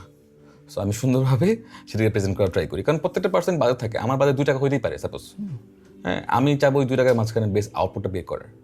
আমাকে তাকে বুঝাতে হবে না স্যার বা না ভাইয়া বাপু, আপনাকে 2 টাকা না, আপনি যদি বেটার আউটপুট চান আপনাকে আমি 5 টাকা দিয়েই আপনার লাগবে। আমি আপনাকে 2 টাকাতে দিতে পারবো, কিন্তু 2 টাকা দিয়ে আপনার আউটপুট পাবেন না। পরের প্রশ্ন, শুটে গিয়ে সবচেয়ে বেশি বলা ডায়লগ কোনটা? হাসেন না ন্যাচারাল থাকেন? শুটে গিয়ে অনেক কিছুতে বলতে হয় স্মাইল প্লিজ, হ্যাঁ, হোল্ড অন, হ্যাঁ, আরেকটা নিব, মানে বেসিক্যালি বলা হয় আরেকটা নিব, একটু থাকবেন, আরেকটা নিব, ঠিক আছে। সো এইটা খুব বেশি বলা হয়, আপনি থাকবেন, আরেকটা নিব, স্মাইল প্লিজ। সো এই কয়েকটা ওয়ার্ডই খুব বেশি বলা হয় অ্যাকচুয়ালি। একদিনের জন্য যদি তুমি শাকিব খান হও, হিরো হবা নাকি নিজের বিয়ের শুট নিজেই করবা? আমি কোনো শাকিব খান হতে চাই না, বা আমি কোনো কিছু হতে চাই না। আমি আমার জায়গা থেকে আলহামদুলিল্লাহ আমি ভালো আছি, এবং আমি আমার লাইফ নিয়ে খুব স্যাটিসফাই, আলহামদুলিল্লাহ। আমিই থাকবো। ক্লায়েন্ট যখন বলে ভাই র ফাইল দেন, এই কথায়, মানে ক্লায়েন্ট যখন বলে যে র ফাইল দেন, এই কথায় তোমার ব্লাড প্রেশার কেমন? ক্লায়েন্ট যদি বলে র ফাইল দেয়, এটা বলার খুব একটা সুযোগ থাকে না, কারণ হচ্ছে আমাদের এগ্রিমেন্ট পেপার থাকে। সো এগ্রিমেন্ট পেপারে আমাদের প্রথম ক্লজে থাকে র ফাইল ক্যান নট দিবেন। আচ্ছা, সো র ফাইল দেওয়া হয় না। তারপরও যদি কিছু পার্সন থাকে যে ভাইয়া আমার সাপোজ উনি স্টোর করে রাখবে কোনো কিছু, তো র ফাইল না দেওয়ার পারপাস আমি লজিকটা দিই যে এই র ফাইলগুলো আমরা সাধারণত র ফরম্যাটে ক্যাপচার করি, সো উনি নিয়ে খুব বেশি করতে পারবে না। তবে হ্যাঁ, অনেক সময় ভিডিওটা আমি বলি ঠিক আছে আপু ছবিগুলো রাখার দরকার নাই, কারণ ছবিগুলো আমরা সবগুলোই প্রোভাইড করবো আপনার রেডি টু ইউজ করে। তো সেক্ষেত্রে আমি কি বলি, আপনি চাইলে ভিডিও রাখতে পারেন, যদি আমাদের পলিসিতে নাই তারপর অনেক সময় আমরা দেওয়া ট্রাই করি। কারণ হচ্ছে ভিডিওটা হবে কি, আমি ক্লায়েন্টকে আমি অনেক সময় উইলিংলি দেই, কারণ হচ্ছে ভিডিওটা যদি আমি র ফাইলটা দেই, ক্লায়েন্ট চাইলে আগামী 10 বছর পরে এসে ওটাতে কোনো রিল বানাতে পারবে, হ্যাঁ, র সাউন্ডগুলো শুনতে পারবে। সো ছবিগুলোর ক্ষেত্রে আমি অলওয়েজ ডিনাই করি, অ্যান্ড ভিডিওটা আমি দেওয়া ট্রাই করি। বিয়ের শুটে সবচেয়ে বেশি যে বিষয়টা হয়, সবচেয়ে বেশি ড্রামা কারা করে, বরপক্ষ না কনে পক্ষ? অ্যাকচুয়ালি এটা দুই পক্ষই করে, ডিপেন্ড অন ক্লায়েন্ট। তবে ব্রাইড পক্ষটাই বেশি করে সাধারণত। হ্যাঁ, ফটোগ্রাফারদের সবচেয়ে বড় সমস্যা কি, লাইট নাকি লাইফ? আই হোপ দুটোই। আই হোপ লাইফটাই খুব ইম্পর্টেন্ট, কারণ হচ্ছে লাইট কোনো না কোনো ওয়েতে ম্যানেজ করা যায়, হ্যাঁ, কিন্তু লাইফটা ম্যানেজ করা জানতে হয়। সো যে যতটা লাইফ ম্যানেজ করতে পারবে, personal life, family life, love life, যে যতটা ম্যানেজ করতে পারবে সে তত বেশি মানে ভালো, অবশ্যই। কারণ হচ্ছে এখন হয়তো আমি পার্সোনাল লাইফ আর প্রফেশনাল লাইফ হয়তো ম্যানেজ করতে পারি, আমার ওই ক্যাপাবিলিটি আছে যে দুইটা আমি কখনো এক করি না। হয়তো অনেক সেটা নাই, সে হয়তো পার্সোনাল লাইফ একটু আনহেভি থাকার কারণ ওই ইফেক্টটা ওখানে পড়ে। সো দুটোকেই ব্যালেন্স করতে হবে।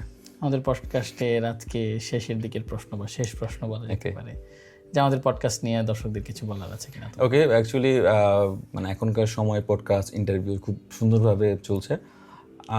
আমি কখনোই মানে চিন্তা করি না যে আমি কোনো পডকাস্টে যাব বা আমি ক্যামেরার সামনে কথা বলবো অ্যাকচুয়ালি। হ্যাঁ, সো আমি ক্যামেরার পিছনের মানুষ, পিছনে থাকতে খুব বেশি কমফোর্ট ফিল করি এবং পিছনে থেকে মানুষকে একটু প্যারা দিতে খুব পছন্দ করি। সো আমি মনে হয় একটু প্যারা খাইছি শুরুর দিকে, বাট আমার কাছে মনে হচ্ছে না আমি আমার ছোটো ভাইয়ের সাথে কথা বলতেছি। সো সেই চিন্তা করে আমি এখন পর্যন্ত ঠিক আছে, আলহামদুলিল্লাহ। তারেক, তোমাকে অসংখ্য ধন্যবাদ। অ্যাকচুয়ালি এই সুন্দর আর তোমার আয়োজনটা খুবই সুন্দর, খুবই সুন্দর, মানে খুবই সুন্দর। ঠিক আছে, আমি দেখতে পাচ্ছি অ্যাকচুয়ালি, কারণ আমি একটু মানে হচ্ছে দাঁড়িয়ে তো এমনি পাকে না, বয়সে পাকছে, কিছু চিন্তা করতে পারি, কিছু আইডিয়া করতে পারি। আমি দেখতে পাচ্ছি আগামী 1 বছর পরে তোমার এই পডকাস্ট ন্যাশনাল ওয়াইড ভালো একটা যাবে, এটা আমার অ্যাম্বিশন। আমাকে তুমি আজকে পডকাস্ট মিলাই নিও, 1 বছর পরে দেখবো তুমি ন্যাশনাল লেভেলের ভালো একটা জায়গায় তুমি আছো ইনশাআল্লাহ। থ্যাংকস ফর ইউর গুড ওয়ার্ডস। এই ছিল আমাদের আজকের এই পডকাস্ট। সবাইকে ধন্যবাদ। খুব মনোযোগ দিয়ে আমরা শুনছিলাম হিমেল ফটোগ্রাফির জার্নি। হিমেল ভাইয়ের যে জার্নিটা, এই জার্নিটা হয়তো বা আপনারও, এই জার্নিটা হয়তো বা অনেকেরই আপনারা বলতে চান, আপনাদের সময় সুযোগ বা সেই পরিস্থিতি হয় না, তাদের সবাইকেই আমি চাইবো যে আপনারা চাইলে তারেক তালুকদার টক্সে আমাদের সাথে যোগাযোগ করতে পারেন।